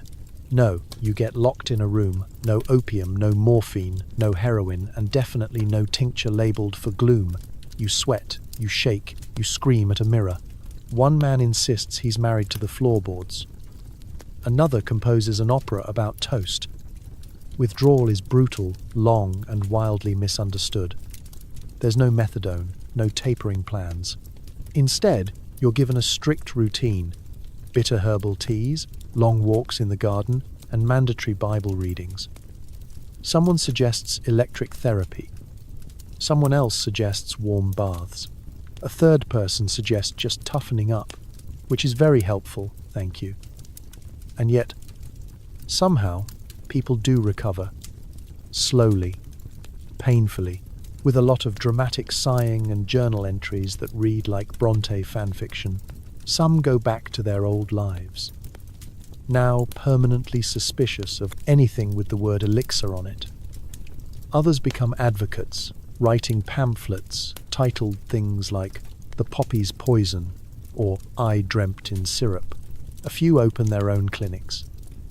Because nothing says growth like monetizing your trauma. Meanwhile, governments begin to regulate narcotics. Laws are passed. Labels are required. The patent medicine boom slows. Pharmacies are now slightly less enthusiastic about prescribing heroin for hiccups. Society, still reeling from the century-long bender, begins to sober up, and you, recovering addict of the 1890s, stare out your rehab window, watching a world slowly realize that better living through chemistry might need an asterisk. You sip your bitter tea, take a deep breath, and remind yourself, you are more than your prescription. Sleep well, pioneer of recovery. The fog is lifting. one painfully clear day at a time. You're a romantic poet in 1820s London, clutching your laudanum bottle and composing odes to clouds. The only thing higher than your vocabulary is your bloodstream. The fire crackles gently in your boarding house garret. Rain drums against the windows like the melancholy thoughts in your heart. You are 27, pale from candlelight and social anxiety, and you have a poem due for the magazine Blackwoods. You stare at your ink-stained fingers, exhale tragically, and reach once more for your trusted creative lubricant. A bottle of laudanum, opium tincture, mixed with alcohol, and the deep sigh of an overworked chemist. This is the era of the romantic poets, and you are one of them. Or at least, you dress like one. The movement is all about emotion, nature, beauty, and standing near cliffs while dramatically contemplating mortality. And while many are fueled by long walks and existential dread, others, like you, prefer inspiration with a dropper. Your heroes are Coleridge, De Quincey, Byron, towering figures of the literary scene, draped in scarves, scandal, and just a whisper of opiate breath. Samuel Taylor Coleridge is your personal favorite. He penned Kubla Khan in an opium haze so potent that he reportedly forgot the ending mid-sentence when a visitor interrupted him. You read that story and thought, this is the life I want. Chaos. Genius. And hopefully, enough coin left for rent. And so, like many aspiring poets of the age, you begin each evening with a small, careful dose of laudanum, just enough to loosen the thoughts, to make the metaphors ripple like a pond disturbed by swans, to elevate your soul slightly above your body, where it can observe things more poetically. The result? You write an ode to the moon so powerful it makes your landlady cry. Or maybe that was the smell of your laundry. Hard to say. Opium and the arts have been a thing for centuries, but in the 19th century, it's practically institutional. Writers, painters, composers, everyone's doing it, or at least tolerating it. No one blinks when you order a double dose with your tea. In fact, it's considered quite sophisticated. A tortured genius should be slightly chemically askew. Helps with the rhythm. Thomas De Quincey even wrote a whole book about it. Confessions of an English Opium Eater. It's part diary, part fever dream, part very long argument with a lamppost. It becomes a sensation, read by everyone from nervous clergy to aspiring teenage poets. De Quincey details his dreams, his insights, his horror, and his slightly inconvenient addiction. But it's beautifully written, and that makes it feel romantic rather than horrifying. That's the vibe of the age. If it ruins your life but the prose is exquisite, it's probably fine. Lord Byron, meanwhile, might not have needed opium. He had enough scandal in his bloodstream already. But it certainly didn't hurt his mythos. You suspect the man could write a sonnet while fencing on a gondola and drinking laudanum from a golden chalice, and then seduce your sister and your dog. Byron was a lifestyle, not just a poet. And you? You're caught in the middle, half committed to the aesthetic, half just trying to meet a deadline. 1 part genius, 2 parts slightly damp. You scribble verses about dying flowers, haunted forests, and the beauty of fog. Your editor writes back, less fog, more structure. You sigh, dose again, and add a stanza about how time is an illusion and language is a prison. But deep down, something stirs. A worry, a whisper. Maybe it's not the poetry writing you, it's the laudanum. Maybe your muse is a poppy plant in a glass bottle.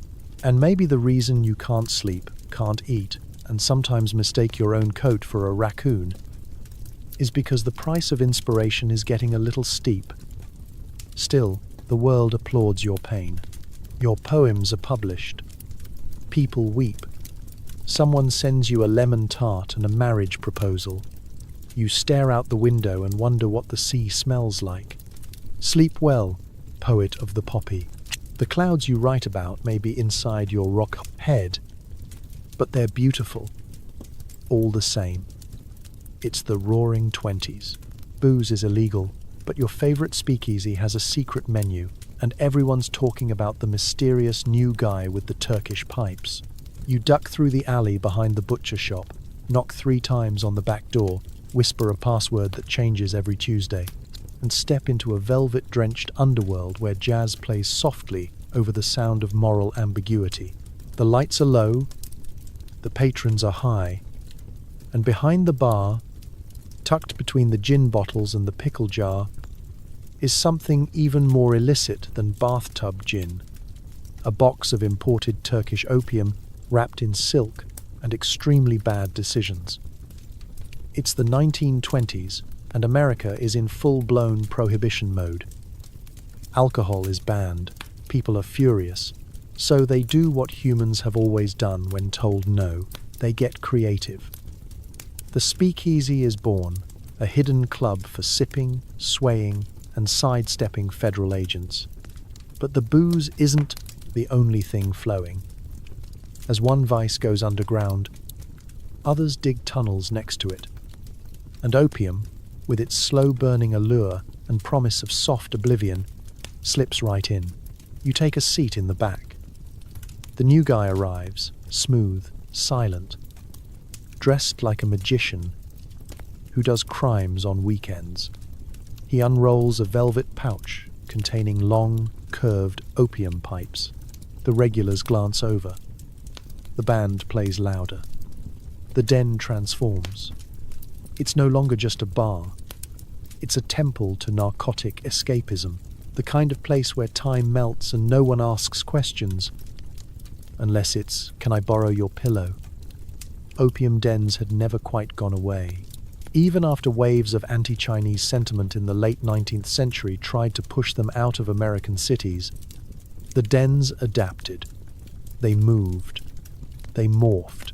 And now, in the lawless vacuum of prohibition, they're thriving again, quieter than the raucous bootlegging operations, but just as illegal, and arguably more stylish. There are jazz musicians passed out, next to poets. Bootleggers who moonlight as poppy dealers. Flappers with smoky eyes and even smokier hobbies. You try a puff. The smoke curls into your brain like a whisper from the moon. The room softens. The music slows. You forget why you were mad earlier. Something about rent, war, raisins, in baked goods. It doesn't matter. You're drifting, and the city, once noisy and bright, is now just background music for your reverie. But this isn't just a vibe, it's a business. Enter the underworld. Organized crime, always ready to diversify, expands into opiates.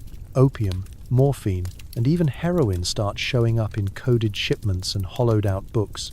Chinese and European suppliers work with American gangs to meet the demand. Everything is hush-hush. Payoffs are made. Judges are bribed. And occasionally, someone gets tossed into a river for forgetting who they're dealing with. Law enforcement tries to keep up, but it's like playing whack-a-mole with ghosts. Speakeasies get raided, only to reopen 2 blocks over. Dens go mobile. Opium parlors on wheels. You hear rumors of a pharmacy in Brooklyn that sells headache powder strong enough to erase your childhood. And then, inevitably, comes the moral panic. Newspapers scream about the dope fiend menace. Cartoons show gangsters luring children with gumdrops and jazz. Politicians clutch pearls and draft laws. By the 1920s, the groundwork for America's war on drugs is being laid, slowly, loudly, and with zero understanding of addiction or human behavior. Meanwhile, you're still in the back of the club, watching the smoke drift past a saxophone solo, wondering if anyone else sees the floor doing the Charleston. The high is wearing off. The city is waiting. Outside, A new decade looms, harder, colder, and less forgiving. But for now, there's velvet on the walls, music in the air, and a little more smoke in your lungs than is probably advisable. Sleep well, speak easy, dreamer. Tomorrow's bust is tonight's lullaby. You're a colonial administrator trying to balance the books. Unfortunately, the only thing holding your empire together is opium revenue and a shared sense of moral confusion. It's the early 20th century, and you've just spilled tea on your quarterly ledger. Again, you're sitting in a sweltering office somewhere in the imperial periphery. Maybe Rangoon, maybe Calcutta, maybe a gently crumbling mansion in Saigon with too many ceiling fans and not enough plausible deniability. Your job is to keep the colony functional, the crown happy, and the locals, let's say, manageable. The problem is, your entire economy hinges on a plant that half the world is trying to forget they're addicted to: opium. Glorious, sticky, budget-saving opium. You didn't invent the trade. That was generations ago, back when powdered wigs and extremely confident sailing were in fashion. But you inherited it. Just like the antique desk, the outdated maps, and the increasingly sarcastic telegrams from London. And now, it's your problem. The empire has gotten used to opium profits, the military campaigns, the railway projects, the awkward statues of Queen Victoria in climates she never visited. They all run on poppy paste. You try to explain this to your superior, who responds by reminding you that officially, the empire is against addiction. Unofficially, it's still funding hospitals with money from state-run opium farms. You nod solemnly. File that under colonial logic and go back to bribing local officials with polite dinners and agricultural incentives. The local farmers are equally confused. One day they're told poppy is patriotic. The next, it's a moral crisis. Then it's subsidized. Then banned. Then subsidized again. But only on Tuesdays, and only if exported to a country that hasn't caught on yet. You host a town hall to explain. No one attends. You don't blame them. Back in the capital, the mood is shifting. Reformers are getting loud. Missionaries are writing pamphlets titled things like "The Empire's Shame, Narcotics and Nobility." Parliament is holding hearings. A bishop cries during testimony. Someone uses the word degeneracy at least 5 times. You receive a strongly worded memo suggesting a full review of opium's place in civil society. And you pin it to the corkboard under the header, "Good intentions, no budget." Meanwhile, the actual situation on the ground is a mess. Addiction rates are high. So are the local soldiers. You start noticing that your clerks are very sleepy in the mornings and very emotional about sunsets. The postmaster has begun writing poetry. The head of sanitation claims he's discovered a new kind of pigeon that doesn't exist. You consider retiring. You don't. Instead, you draft a new plan. Slowly reduce opium output, redirect farmers toward tea or cotton, and replace lost revenue with something vaguely modern like rubber exports or taxes. You present it at a board meeting. Everyone nods encouragingly, then immediately approves a new opium shipment to fund a bridge. It's not that no one cares. It's just that opium is too useful. It's cash flow in a capsule, a temporary peacekeeper, a colonial shortcut. Every time someone tries to phase it out, another war, famine, or infrastructure project pops up that says, "Hey, remember poppies?" So you go on, balancing morality and logistics like a bureaucratic acrobat, hosting opium education conferences next to opium storage facilities, writing reports with titles like "On the Strategic Necessity of Transitional Narcotic Economies." At night, you lie awake under a buzzing fan, staring at the ceiling, wondering what your legacy will be. Eventually, the empire fades. Decolonization comes. You retire with a pension, a collection of unread reports, and a nagging sense that maybe, just maybe, the whole thing could have been handled differently. Sleep well. Administrator of the inescapable contradiction, the ledgers are closed.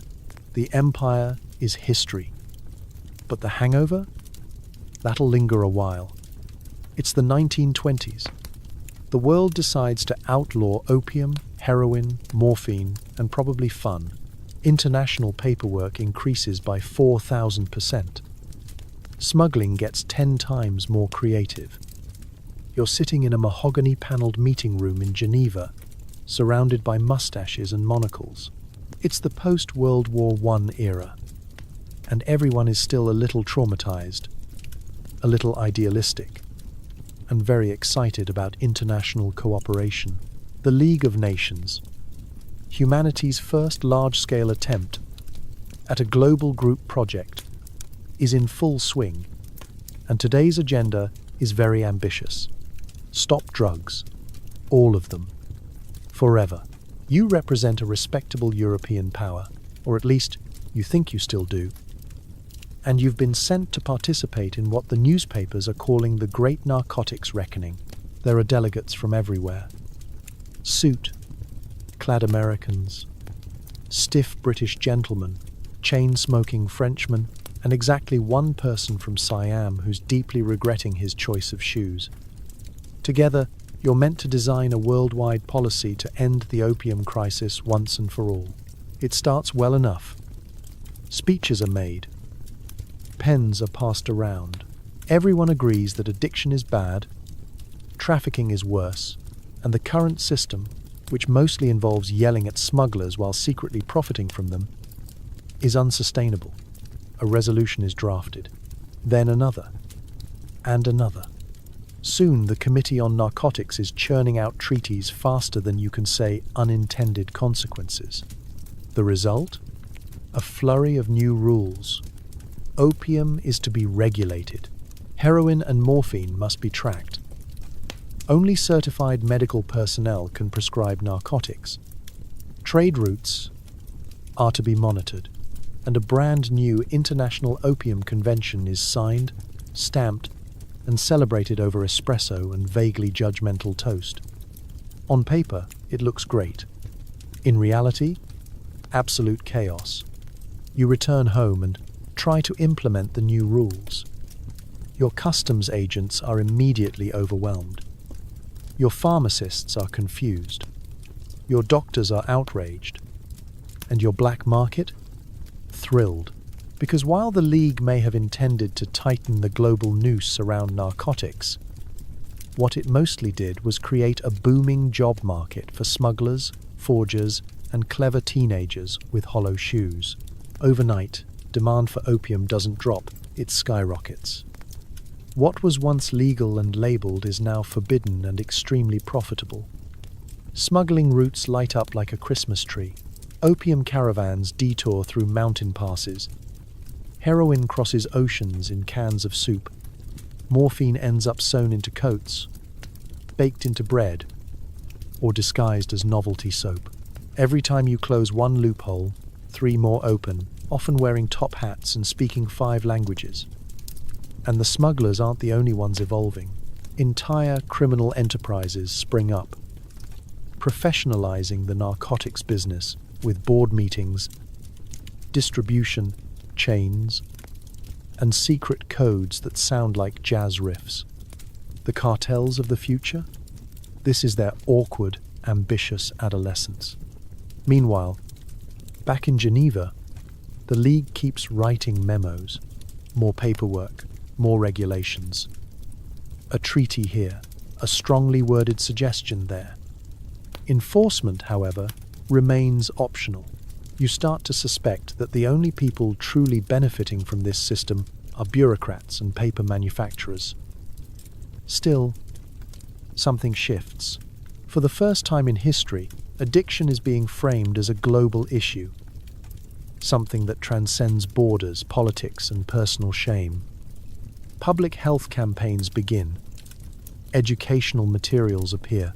Medical communities start using the word treatment more often than punishment. The movement toward compassion is slow, clumsy, and buried under a mountain of red tape, but it's there. And you, the idealistic delegate from Geneva, sip your tepid tea and wonder if maybe, just maybe, you've helped start something real. Even if it's going to take a few more wars, a few thousand more arrests, and a significant reduction in international sarcasm. Sleep well, treaty dreamer. The paperwork is filed, the pens are capped, and the ban is official. What happens next? Well, let's just say the smugglers are already 2 steps ahead. Welcome to 1940s Los Angeles. Movie stars, jazz musicians, and doctors with the worst handwriting in history. Everyone's on something, and nobody's talking about it. The war is over. The dresses are floor length, and the lighting is always flattering. You've made it to Hollywood in its most glamorous, most suspiciously glossy era. You arrive by train, because all cool people do. Step onto the platform in your best fedora or your worst heels, and are immediately offered a cigarette, a screen test, and a drink that may or may not contain more barbiturates than bourbon. The studios are thriving. The gossip columns are buzzing. And somewhere, behind a soundstage, a young actress is being handed a little bottle from a studio doctor with a wink, and the kind of medical license that may or may not be printed on cocktail napkin stock. Inside that bottle, a cocktail of poppy-based relaxants designed to keep the stars pretty, productive, and just coherent enough to say their lines before dramatically fainting into a chaise lounge. You get a job as a studio assistant, your primary duty, making sure the starlet doesn't fall asleep during the dance number. She's been on laudanum for her nerves since her last 3 marriages dissolved in press releases and Dior. Her leading man is no better, charming, chiseled, and completely unable to memorize dialogue without a tiny envelope hidden in his vest. And this is normal. Everyone's just a little bit on something. The jazz musicians, they call it chasing the dragon and consider it a performance enhancer. The screenwriters, laudanum for inspiration, morphine for writer's block, and heroin for the premiere. Even the producers are dosing themselves into a mellow haze of financial risk-taking and sexual harassment. But no one talks about it. Not officially. The studio publicists are experts in cover-ups. You don't overdose, you suffer from exhaustion. You don't get arrested with a needle in your glove compartment, you're taking a break from public appearances. Entire scripts are rewritten around withdrawal symptoms. Entire films are delayed because someone mistook the floor for a staircase. And the audience? They suspect nothing. Or maybe they suspect everything. But the dresses are so sparkly and the men so well lit that it feels unkind to ask questions. These are America's sweethearts, its war heroes, its tragic ingenues and rakish anti-heroes. If they need a little something to keep the smile going, well, who doesn't? The pharmacies are discreet. The prescriptions are vague. Nervous disorder could mean anything from stage fright to full-blown hallucinations involving Frank Sinatra's ghost, even though he's still alive. Doctors are on call 24/7, slipping amphetamines in the morning and opiates at night. It's a chemically curated dream machine designed to shine brightly. Even if everyone's running on fumes and morphine, behind the glitz and the camera lenses, addiction grows like ivy, quiet, persistent, and artfully concealed behind soft filters. Stars like Judy Garland, Marilyn Monroe, and others become poster children not just for fame but for fragility. The pills in their purses outnumber the bobby pins. The performances are brilliant, but the crash is inevitable. And when one of them finally breaks down, a nervous collapse, a health retreat, a tragic accident. The press never uses the word addiction, and certainly not opium, but the bottles tell a different story. Still labeled, still prescribed, still present on every mahogany vanity and gold-trimmed nightstand. Still, for all the fog and facade, the legacy of these stars burns bright. Their talent, even chemically tangled, shaped generations. Their stories became legends. Their pain, though hidden behind eyeliner and press junkets, was real, and often rooted in a bottle labeled for anxiety. Sleep well, Hollywood dreamer. The lights have dimmed, the scene is wrapped, and the stars above the city still shine, just like the ones who once burned too brightly below. You're a secret agent. Your mission: win hearts, minds, and the opium fields of Southeast Asia. You spend half your time in jungles, the other half explaining budget overruns. It's the 1960s. The Cold War is sizzling. Vietnam is a jungle blender of geopolitics and very bad planning. And somewhere in Washington, a man with thick glasses and a cigarette clenched between his teeth says, "We need influence in the region, and also poppies. Lots of poppies. Welcome to the Golden Triangle, where Laos, Myanmar, then Burma, and Thailand meet in a fog of humid mountains, geopolitical tension, and some of the world's most lucrative opium crops. You parachute into the scene in your finest camouflage, mosquito-bitten, overfunded, and morally flexible. The problem is, the Viet Cong are gaining ground, and the US government needs allies. Fast. Enter local warlords, tribal militias, and mysterious freedom fighters with a strong dislike for communism and an even stronger connection to opium production. You strike a deal, they fight the communists. You look the other way while they harvest poppies. Everybody wins, except literally everyone. Soon, your logistics reports start looking odd. 1 minute you're signing off on supplies for a hospital. The next, you're wondering why that same hospital also ordered 50 extra burlap sacks, all slightly damp and mysteriously pungent. It's fine. It's all in the name of national security. Probably. You hopscotch between mountain villages, CIA airstrips, and seedy Saigon hotels, negotiating with colonels, princes, and opium brokers who wear Rolexes and, quote, Sun Tzu. Your agency, totally not the CIA, wink wink, sets up humanitarian airlifts through a small airline that definitely isn't a front, called Air America. These planes, in theory, carry food and supplies. In reality, they're doing frequent flyer miles for poppy paste. At night, you fall asleep to the sound of insects and plausible deniability. Meanwhile, the heroin produced from all this totally incidental opium starts flooding not just the region, but your own troops. GIs on the ground are tired, scared, and very far from home. And when you're 19 years old, knee-deep in rice paddies and bullets, and someone offers you a quick escape in powder form, well, you don't ask what lab it came from. By the early 1970s, reports show that up to 15% of US servicemen in Vietnam are using heroin regularly. The military brass panics. Congress holds hearings. The press runs headlines like GI Junkie Crisis. But back in the jungle, the poppy fields remain. Guarded. Lush. Very profitable. And when people ask where all this heroin is coming from, you shuffle some papers and offer a long-winded explanation involving Cold War strategy, economic development, and something called opium diplomacy. It sounds important. No one understands it. The hearing ends. Another shipment takes off. The Golden Triangle soon becomes one of the largest heroin-producing regions in the world. Its output flows through Southeast Asia, into Europe, across the ocean, and straight into urban America, fueling a domestic drug epidemic that nobody quite knows how to stop. At home, heroin becomes synonymous with crime, poverty, and despair. On the books, the source remains unclear.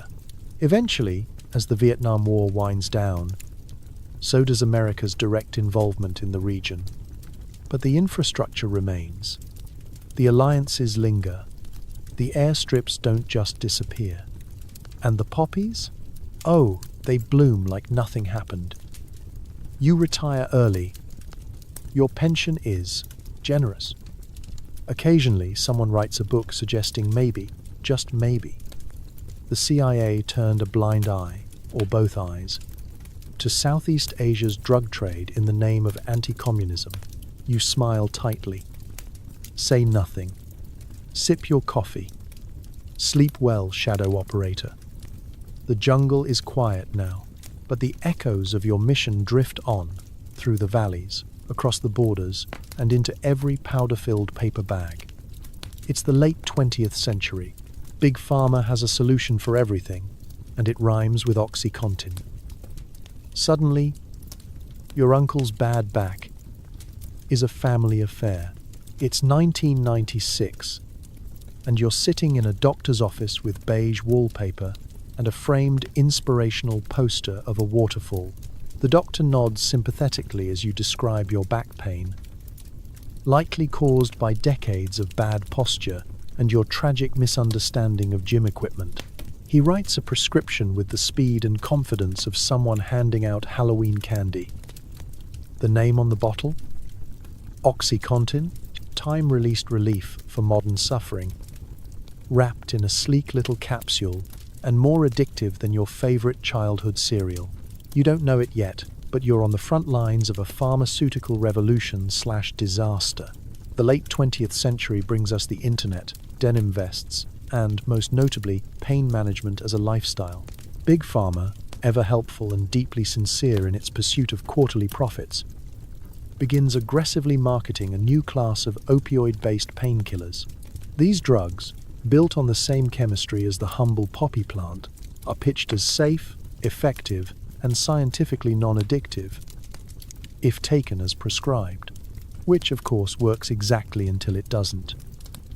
Pharmaceutical reps sweep across America like caffeinated missionaries.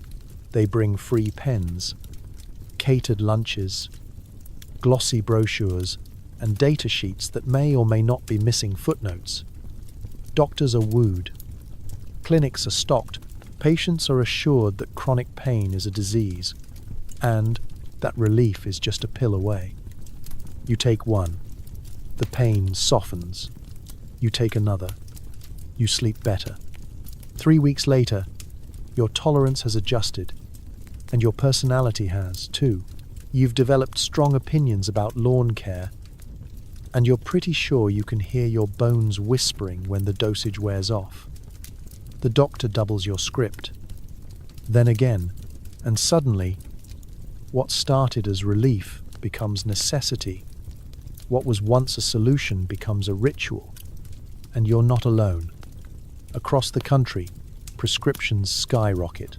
People with bad backs, sore knees, dental pain, or just a vague sense of malaise are popping pills like they're Tic Tacs from Mount Olympus. The pills are legal, easy to get, and come in bottles with names like extended release, which basically means slow descent into dependency.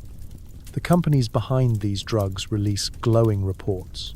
One family in particular, whose name rhymes suspiciously with crackler, rakes in billions and funds museum wings with the enthusiasm of a PR team in crisis mode. Their ads show smiling grandparents playing tennis. The fine print is elusive. But then the cracks start to show. Communities across America begin to change. Small towns see a spike in overdoses. ER visits climb. People start doctor hopping, collecting prescriptions like trading cards. Pill mills open and flourish. Entire counties become pharmacy parking lots with a side of despair. Families notice their loved ones aren't better. They're missing, emotionally at first. Then, sometimes, entirely. Addiction becomes epidemic. Lawsuits begin to pile up. Whistleblowers step forward. And eventually the headlines catch up to reality. The opioid crisis is here, and it's not the users who lit the match. It's the manufacturers. Suddenly, the painkiller narrative shifts. What was once a miracle cure is now a national emergency. Governments scramble to respond. Doctors tighten their prescribing practices. Patients are left hanging, many turning to street drugs like heroin or fentanyl when their legal supply disappears overnight. The cycle continues. Harder, deadlier, and now underground. And you're stuck in the middle. Your prescription ends, but the pain hasn't. Neither has the craving. The withdrawal feels like your bones have decided to rebel, and the flu has moved in permanently. You don't want to be addicted. You just want it to stop hurting. Sleep well, weary soul. The bottle may be empty, but the conversation is just beginning. The poppy didn't go away. It just changed outfits. You're scrolling headlines in the 21st century. The poppy fields are still burning. Fortunes are still rising and falling.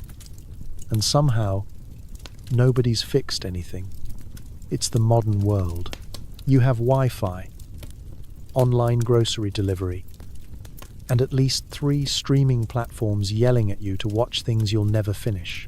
But behind all the avocado toast and algorithmic doom scrolling, the same ancient red flower is still doing its thing, ruining lives, funding wars, and laughing quietly from a distant field in Helmand province. Afghanistan is the epicenter now. It's not just rugged terrain and geopolitical headaches. It's the world's leading opium producer. Every year, entire harvests of poppies sway gently in the dry wind, while international officials insist that this year they're really going to crack down. Spoiler, they do not crack down. They don't even politely tap. You're a soldier, maybe. Or a journalist. Or just a guy with a drone hobby. And too much curiosity. Either way, you're standing near a poppy field that stretches farther than your cell reception. You ask the local farmer why he grows poppies and not, say, wheat. He looks at you, laughs, and says something to the effect of, "You can't feed your family with freedom." He has a point. Despite billions in aid and decades of intervention, the opium economy in Afghanistan never really went away. In fact, it flourished. US and NATO troops came and went. Civilian contractors came and really stayed. And all the while, poppy cultivation soared. Everyone knew it was happening. Nobody had a plan that didn't immediately fall apart upon contact with reality. Meanwhile, in Mexico, the cartels were watching with interest. The heroin trade, once an offshoot of other more lucrative schemes, becomes central. Poppy cultivation spreads into the hills of Guerrero. New laboratories rise.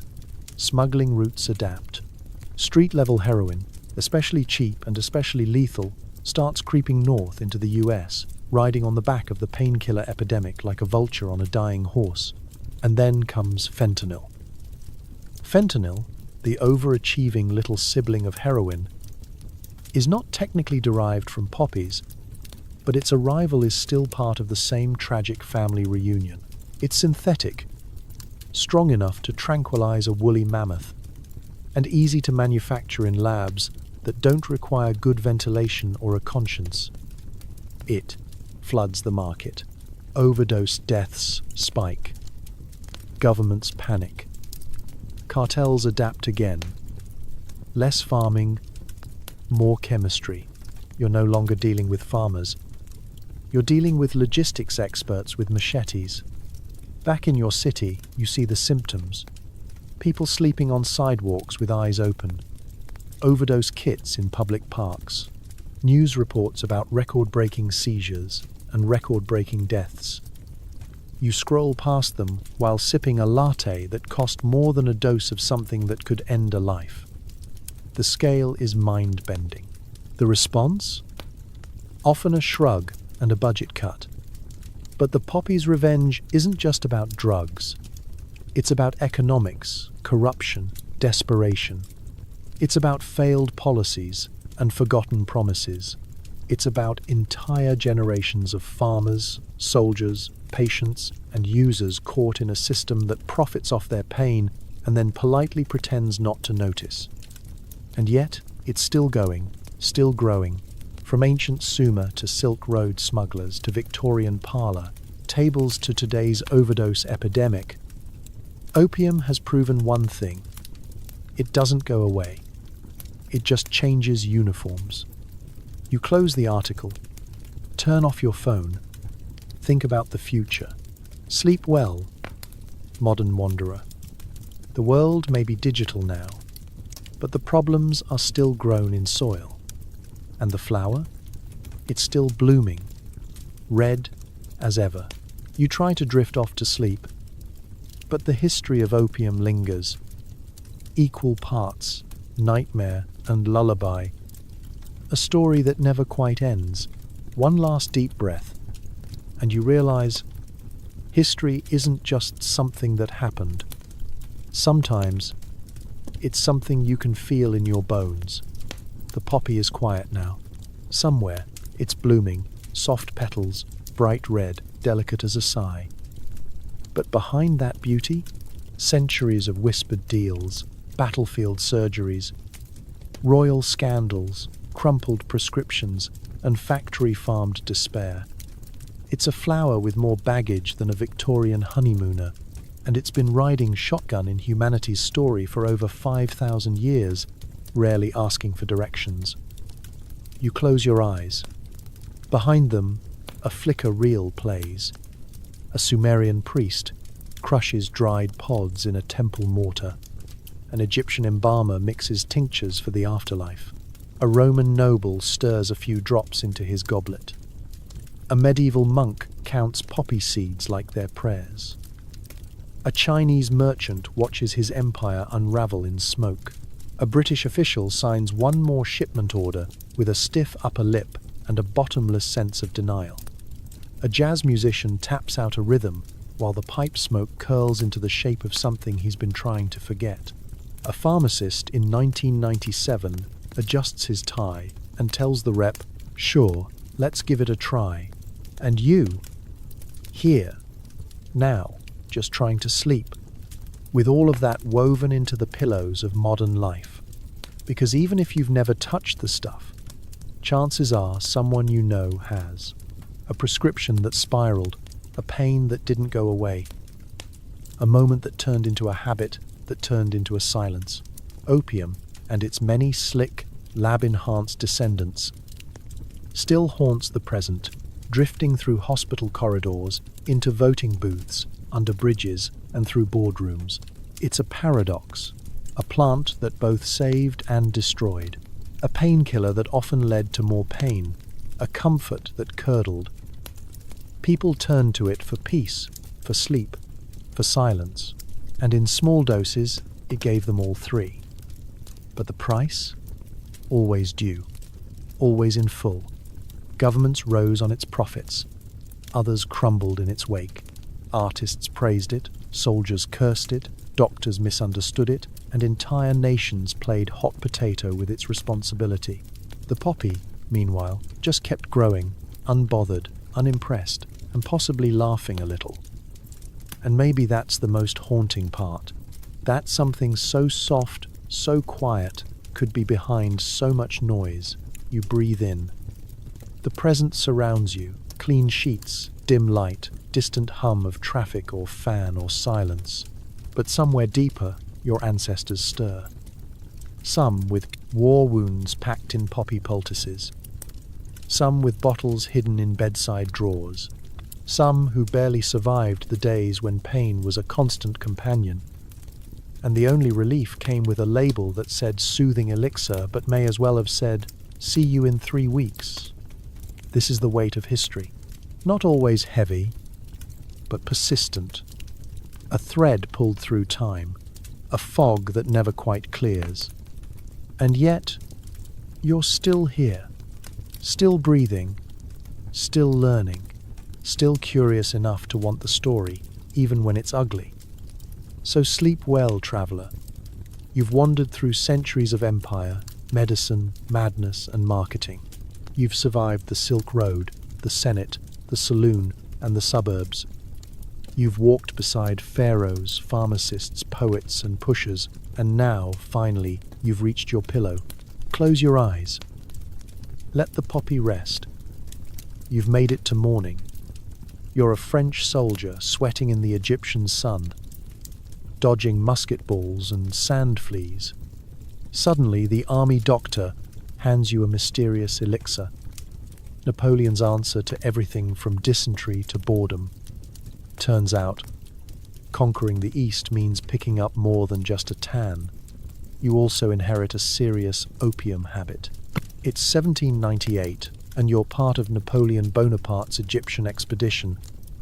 A brilliant military campaign, and also, coincidentally, a great way to get heat stroke and lice in the same afternoon. The goal? Establish French dominance in the East, cut off British access to India, and maybe steal some ancient artifacts while you're at it. You, personally, are hoping for glory, gold, or at least a good tan. What you get instead?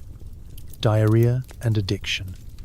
The Egyptian campaign is a logistical nightmare. The heat is unbearable, the food questionable, and the sanitation situation is medieval at best. Disease spreads through the ranks faster than Napoleon can draft his next self-aggrandizing letter. Enter the French military medical corps, armed with a new weapon in their Prus, medicinal arsenal, opium. You're handed a small vial. The doctor tells you it will soothe the stomach, ease your nerves, and make you forget the number of dead camels you've stepped over today. You take it, you don't ask questions. That's not the French way. You're in Egypt, baby, where the poppies are plentiful and nobody has invented a user warning label yet. Opium isn't new, of course. The Egyptians have been using it for centuries. But this is your first brush with the plant of joy. And oh, what joy it brings. For a brief moment, you forget that your tent is a glorified curtain, that your boots are melting, and that the locals absolutely do not want you here. You float above it all, detached and mildly euphoric, watching the desert blur into soft watercolor. Napoleon, ever the opportunist, quickly realizes that opium isn't just good medicine. It's French medicine. Now, his doctors begin prescribing it for nearly everything. Fever, pain, infection, existential dread. You're not sure if you're recovering or hallucinating, but either way, you don't mind. The stuff works. And you're not alone. Entire units of French soldiers begin depending on it. What started as a temporary field remedy becomes a battlefield necessity. After all, it's hard to mutiny when you're busy napping under your horse. Meanwhile, back in Europe, the Enlightenment is in full swing, and French intellectuals are getting wind of this magical Eastern remedy. They start importing it not just as medicine, but as philosophy in liquid form. Writers and scholars wax poetic about Oriental opiates, sipping laudanum while pondering the meaning of liberty, equality, and whether or not they left the oven on. The irony, of course, is delicious. A campaign meant to conquer Egypt ends with Egypt quietly conquering France's bloodstream. When the troops eventually return home, they bring more than just mummies and tales of desert valor. They bring a new national habit. And, while Napoleon never quite gets the empire he dreamed of in the East, he does succeed in exporting and importing something less tangible, but far more lasting: dependency. So you're back in Paris now. Your uniform is moth-eaten. Your stories are mostly about gastrointestinal trauma. And your taste for opium? Still going strong. The apothecary knows you by name. Your friends assume you're just contemplative and brooding. But you? You're chasing the same numbness you found under a palm tree outside Cairo. Sleep well, soldier of the empire. The campaign is over, the sun has set, but the poppy? The poppy remains. You've survived storms, scurvy, and a chef with violent opinions about salt pork. Now, as the ship rocks in the South China Sea, The captain prescribes a dose of laudanum for your nerves. Opium barrels double as both medical supply and pirate currency. Sea shanties get much weirder after midnight. It's the 18th or early 19th century, and you're aboard a merchant vessel, or perhaps a pirate ship, depending on who's asking and how recently you've paid taxes. The sea is wide, the horizon endless, and hygiene strictly optional. You've been at sea for months, your skin is peeling, your teeth are plotting an escape, and your only real companion is the ship's cat, who might be a ghost. The official medicine chest, kept under lock and key in the captain's quarters, includes a generous stockpile of opium-based remedies, laudanum, paregoric, tinctures of comfort, all packed into glass bottles that rattle ominously in rough waters. The crew knows the drill. You've got a headache? Opium. Seasick? Opium. Toothache, heartbreak, or mysterious jungle rash? Guess what? More opium. It's not recreational, at least not officially, but after your third encounter with a rogue wave and the first mate's terrible harmonica solo, a little chemical escape becomes not just tolerated, but encouraged. It's easier to manage a ship full of men who are too mellow to mutiny. You take your nightly dose with a splash of rum, stare at the stars, and hum a tune about a mermaid who definitely ghosted you. The laudanum hums in your veins, smoothing out the creaks of the hull and the existential horror of being a floating speck in the void. The ocean's chaos becomes lullaby. You stop caring that the anchor chain is held together by optimism and barnacle glue. But opium's role at sea isn't just medicinal, it's economic. You're smack in the middle of the maritime opium trade, whether you know it or not. British, Dutch, Portuguese, Chinese, everyone wants a cut. Ships that once hauled spices and porcelain are now loaded with poppy derivatives bound for eager markets, particularly along the Chinese coast. Entire fleets are floating pharmacies with questionable morals and very solid profit margins. Pirates, too, are in on it. The South China Sea is crawling with corsairs who know that a barrel of raw opium can buy more loyalty than nutras. Gold. It's lightweight, portable, and far more addictive than your average plunder. Some crews switch entirely to smuggling, trading cutlasses for opium pipes. It's safer, and ironically, much more intoxicating. And let's not forget the shanties. After a few weeks on the Source, the ship's songs take on a surreal tone. You're no longer singing about lost loves and drunken nights. You're warbling about talking dolphins and boats made of toast. Someone insists the moon winked at them. Someone else has started writing a musical called Poppy, the Sea Witch. It's a hit among the rats. Still, there's a darker undertow. By the time you dock, half the crew is either asleep, euphoric, or having intense philosophical debates with the mast. Withdrawals are brutal. Supplies run dry, tempers flare, and what started as a mild solution for back pain ends with you curled in your hammock, sweating through your shirt and muttering about mermaids who definitely weren't there. When you finally reach port, you stagger onto land like it's made of marshmallows. The world tilts. The birds are too loud. You crave more laudanum, but your coin purse is empty, and the apothecary says you look haunted. Which, to be fair, you do. Sleep well, sailor of the smoky sea. The waves have calmed, the bottle's corked, and the storm, internal or otherwise, has passed. For now, just don't ask what's in tomorrow's rations, or why the cat is wearing your hat. You're wandering 19th century Paris in a velvet coat that smells faintly of despair. Every painter you know has a stash of something stronger than turpentine. Impressionist masterpieces are born in a haze of candlelight and questionable herbal teas.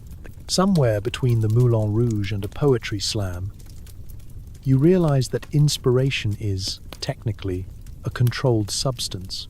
It's the Belle Epoque, a time of champagne dreams and dangerously flammable art studios. You haven't paid rent in 3 months. Your latest sculpture is a pile of broken umbrellas. And your breakfast was 3 almonds and an absinthe rinse. But creativity is in the air. And in your tea, your lozenges, and whatever that apothecary handed you when you said, "I'm feeling creatively blocked." Poppy derivatives like laudanum and morphine have made their way into the bohemian bloodstream, not as tools of addiction yet, but as companions to the muse. Everyone swears a little something helps the creative process. Van Gogh drinks coffee by the litre, but Toulouse-Lautrec? He's on his 3rd special tonic before lunch. And you? You dabble. You're in a smoky attic studio in Montmartre. The walls are covered in unfinished canvases and aggressive wallpaper. Your roommate is asleep under a chair. There's a bottle of something amber-coloured beside your paint-streaked mattress labelled simply, "For nerves." You don't remember who gave it to you, but it rhymes with addiction. You take a sip, not much. Just enough for the brush to flow a little easier, for the hands to stop trembling, for the midnight jitters to morph into artistic clarity. The world blurs into colour. You decide the Eiffel Tower is lonely and deserves a friend. You begin sketching a giraffe in a bowler hat next to it. Art. Down the street, in Vienna, similar things are happening, except everyone is wearing more buttons and quietly unravelling. Freud is just beginning to psychoanalyze everything that moves. And coincidentally, also experimenting with cocaine. But the musicians? The poets? Oh, they're living for opium. It's the velvet hammer of the creative soul. Composers hum fugues between sips of morphine tea. Operas are written in 3-day binges fueled by poppy syrup and suppressed emotions. Gustav Klimt is painting women who seem to melt into gold leaf and forgotten dreams. Everyone's work is brilliant. Everyone's personal life is, to put it gently, a soup made of feelings and unmailed letters. You meet other artists at cafes with names like Le Chat Déprimé, the depressed cat, and order pastries you can't afford. Conversations drift from colour theory to the meaning of melancholy to, "Should we try that new opium blend Jacques is brewing?" Someone brings out a small pipe. You don't say no. The effects are cozy at first. Ideas arrive more smoothly. You stop second-guessing your brushstrokes. You're painting like a maniac, or perhaps just a man who hasn't slept. Your friends applaud. A critic calls your latest work a lucid descent into madness. You add it to your resume. But the fog creeps in. After a while, the elixirs stop being magical. The inspiration dulls. The come-down sharpens.